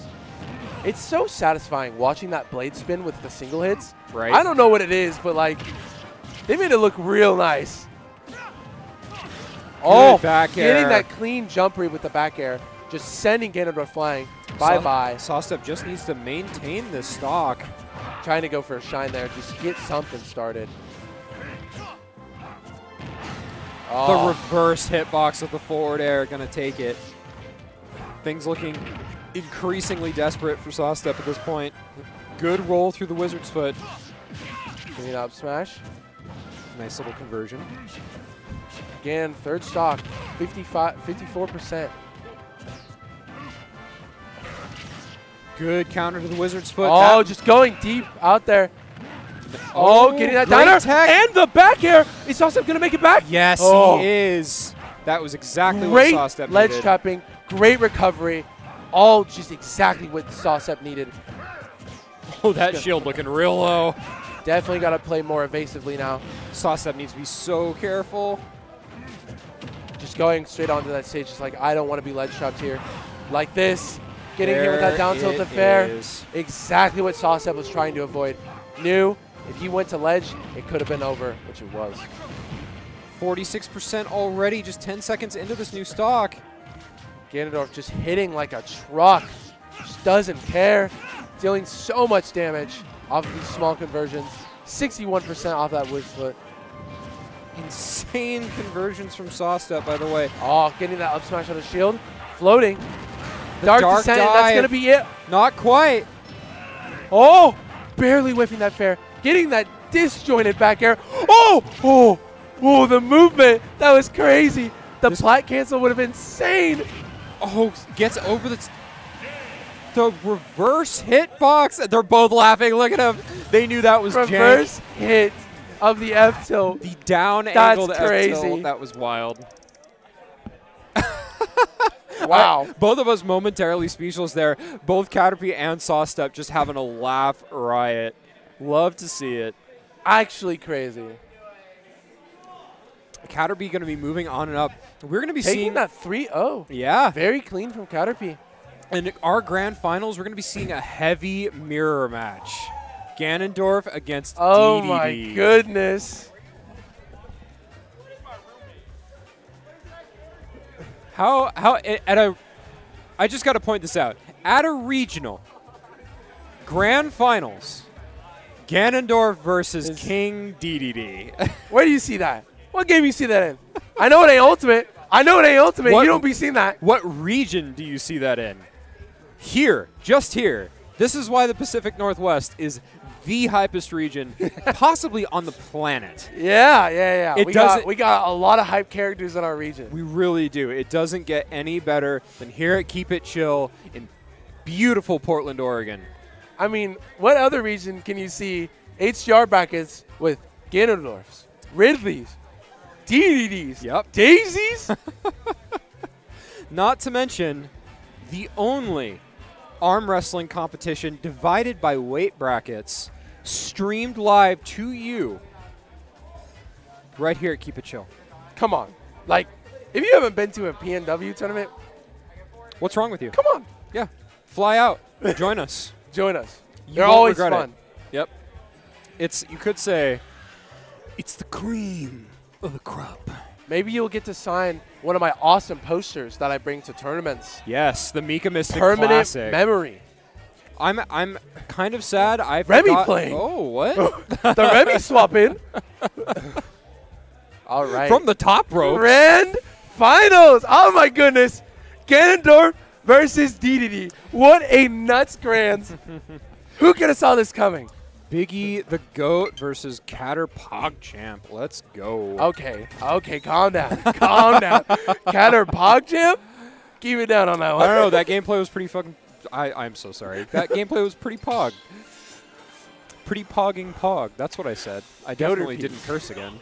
Goaterpie. Goaterpie. Yeah, okay. That works. That works. Poggy mouth and Goaterpie. That's so much worse.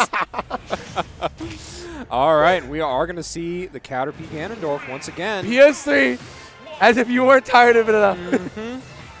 Here we go. Oh. Look at this, just dashing back and forth.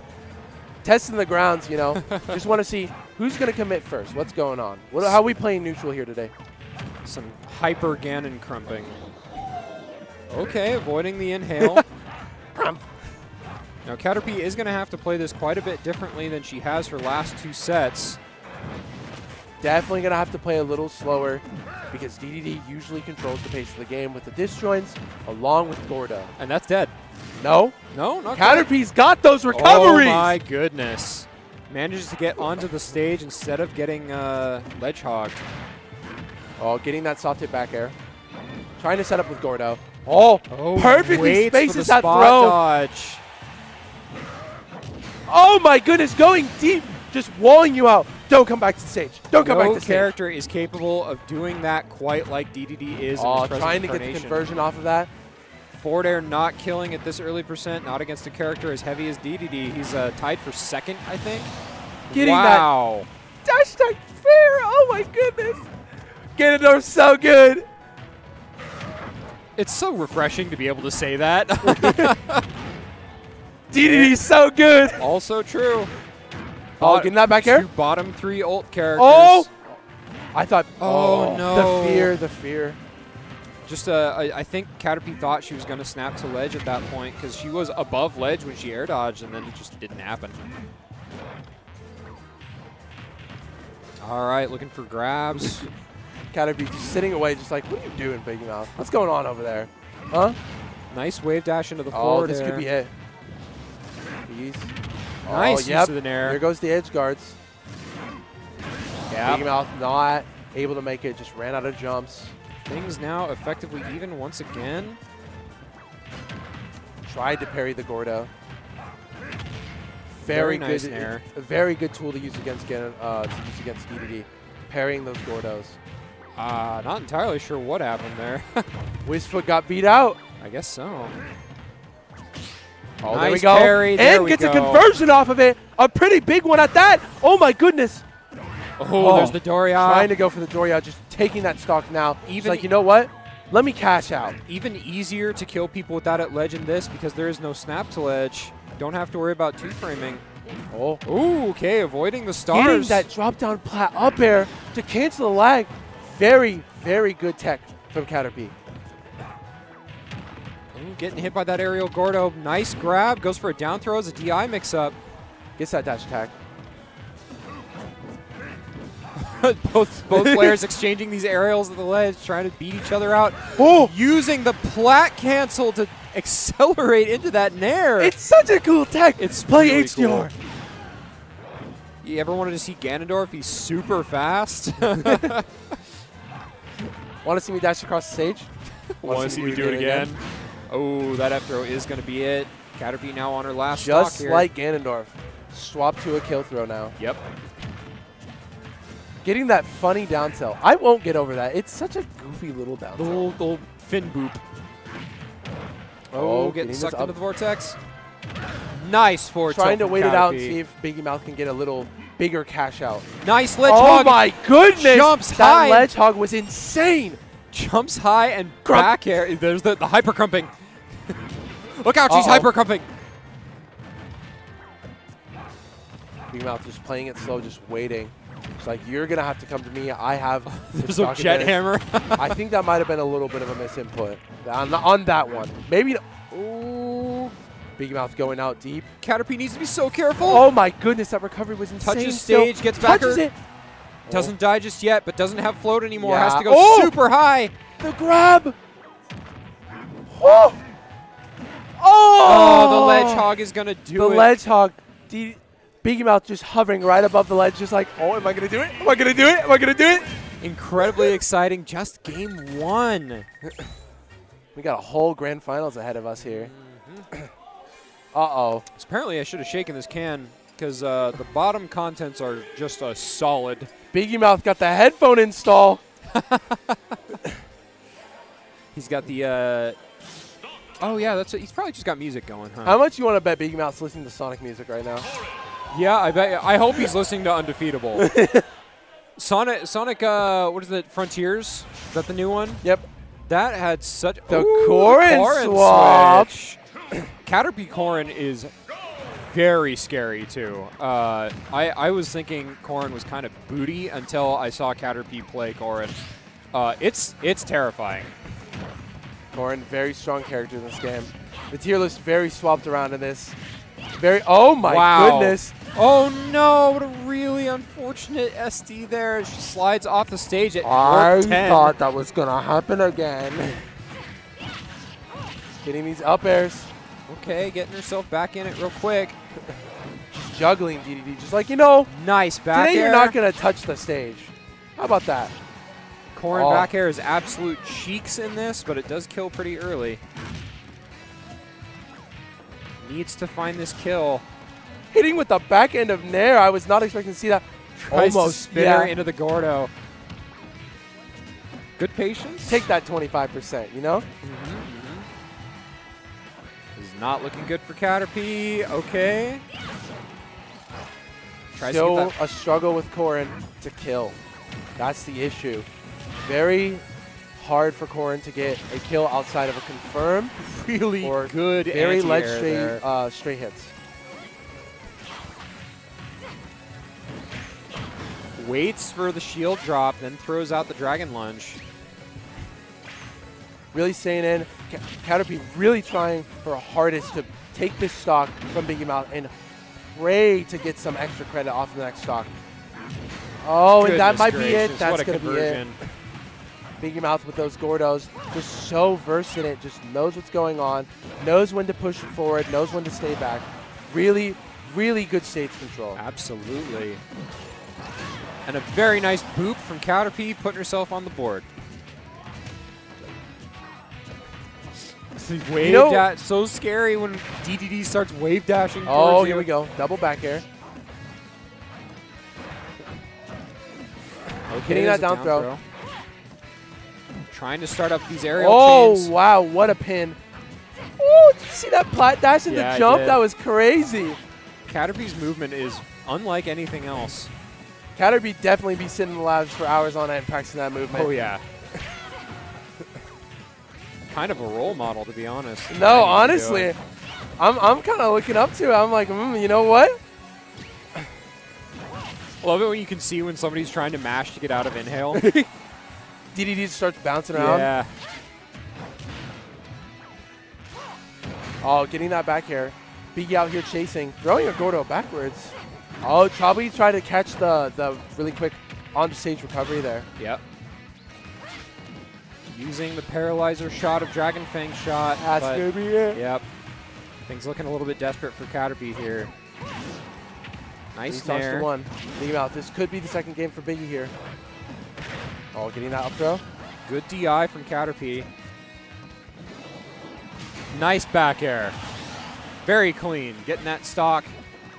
Moving like crazy. Showing that movement off, just like, yeah, I've spent some time in the lab. Faster than you can comprehend. Getting these fairs, staying on top of Caterpie. Really just like, you know what, I'm going to push my advantage here. Yeah, Caterpie really can't afford to be taking these trades, and unfortunately that is a lot of what she's been able to get so far. Oh, getting this advantage, staying on top of Biggie Mouth, just like, stay up in the air, please. I need to combo. I would have loved to see a really high Dragon's Ascent there, but I don't know that it would have killed. And Caterpie can't afford to play saucy right now. She needs to play lame and win game.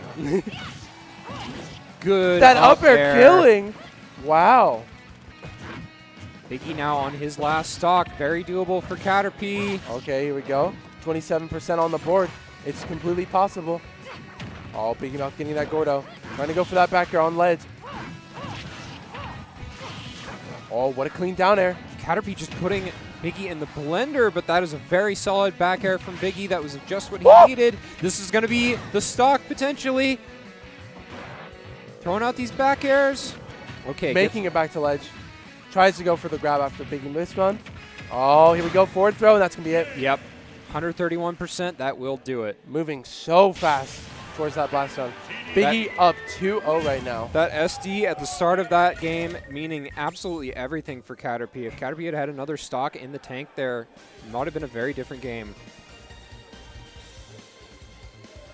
Oh, really thinking about the swap. The thinker! Look at that pose. Thinker. Caterpie thinking on him. Weighing those MFing options. I think Caterpie currently is thinking about swapping to Dr. Mario. Oh. I think that's what the thought's going on. I think that's a mistake. Against DDD? Yeah, I think that's a big mistake. Dr. Mario is still the heavy destroyer and has an active reflector. Yeah, but his recovery is the Lacking. worst of any of the three characters that she's potentially been on so far. We're about to see. Oh. Back to the Dwarf. And Dwarf. Back to the Dwarf. The tried and true. Caterpie's like, old reliable. Yep. Need to go back. Gonna go down. Gotta go down swinging. A big, meaty sorter on. Oh, and the stage pick. It makes Caterpie's sense. favorite stage. Oh, my goodness. My God. 0 to 85, almost killing. Caterpie coming on strong. Gets the flame choke. No follow-up. Oh, no. Oh, no. Oh, makes it back. So stressful. Oh, my goodness.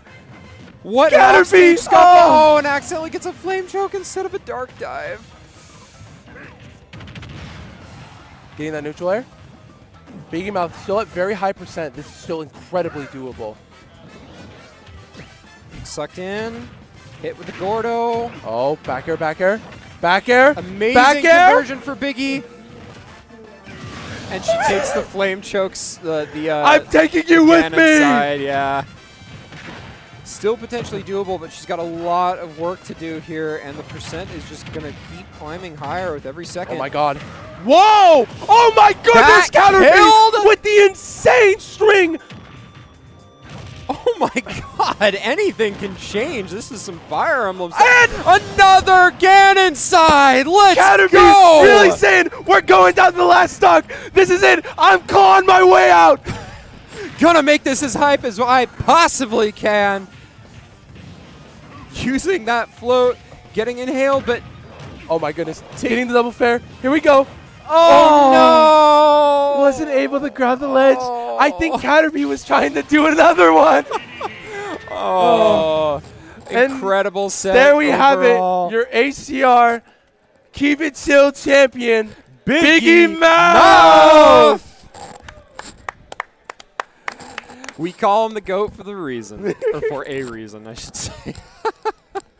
Congratulations to Biggie. Congratulations to Caterpie, too, on a very solid second place. Very, very fun to watch. Absolutely. And well done to our third and fourth place members as well.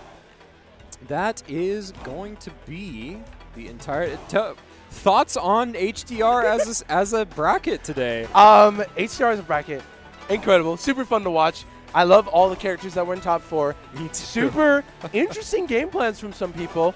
I liked watching how T-Speeds decided to play against Ganondorf. That was a very interesting way of playing that out. But it worked. Yes, it did. I think T-Speeds very specifically played to him as a player's strength on that character. Agreed. And it was very fun to watch. Even though T-Speed did end up losing, it was a well-fought battle. It couldn't have hardly been any closer, honestly. And just incredibly well-played sets from everyone who came out. Absolute blast to watch. Absolute blast to commentate. In my opinion, just so much more fun than base ult. In any case, I'm Daydream. It has been an absolute pleasure commentating here at Keep It Chill 5.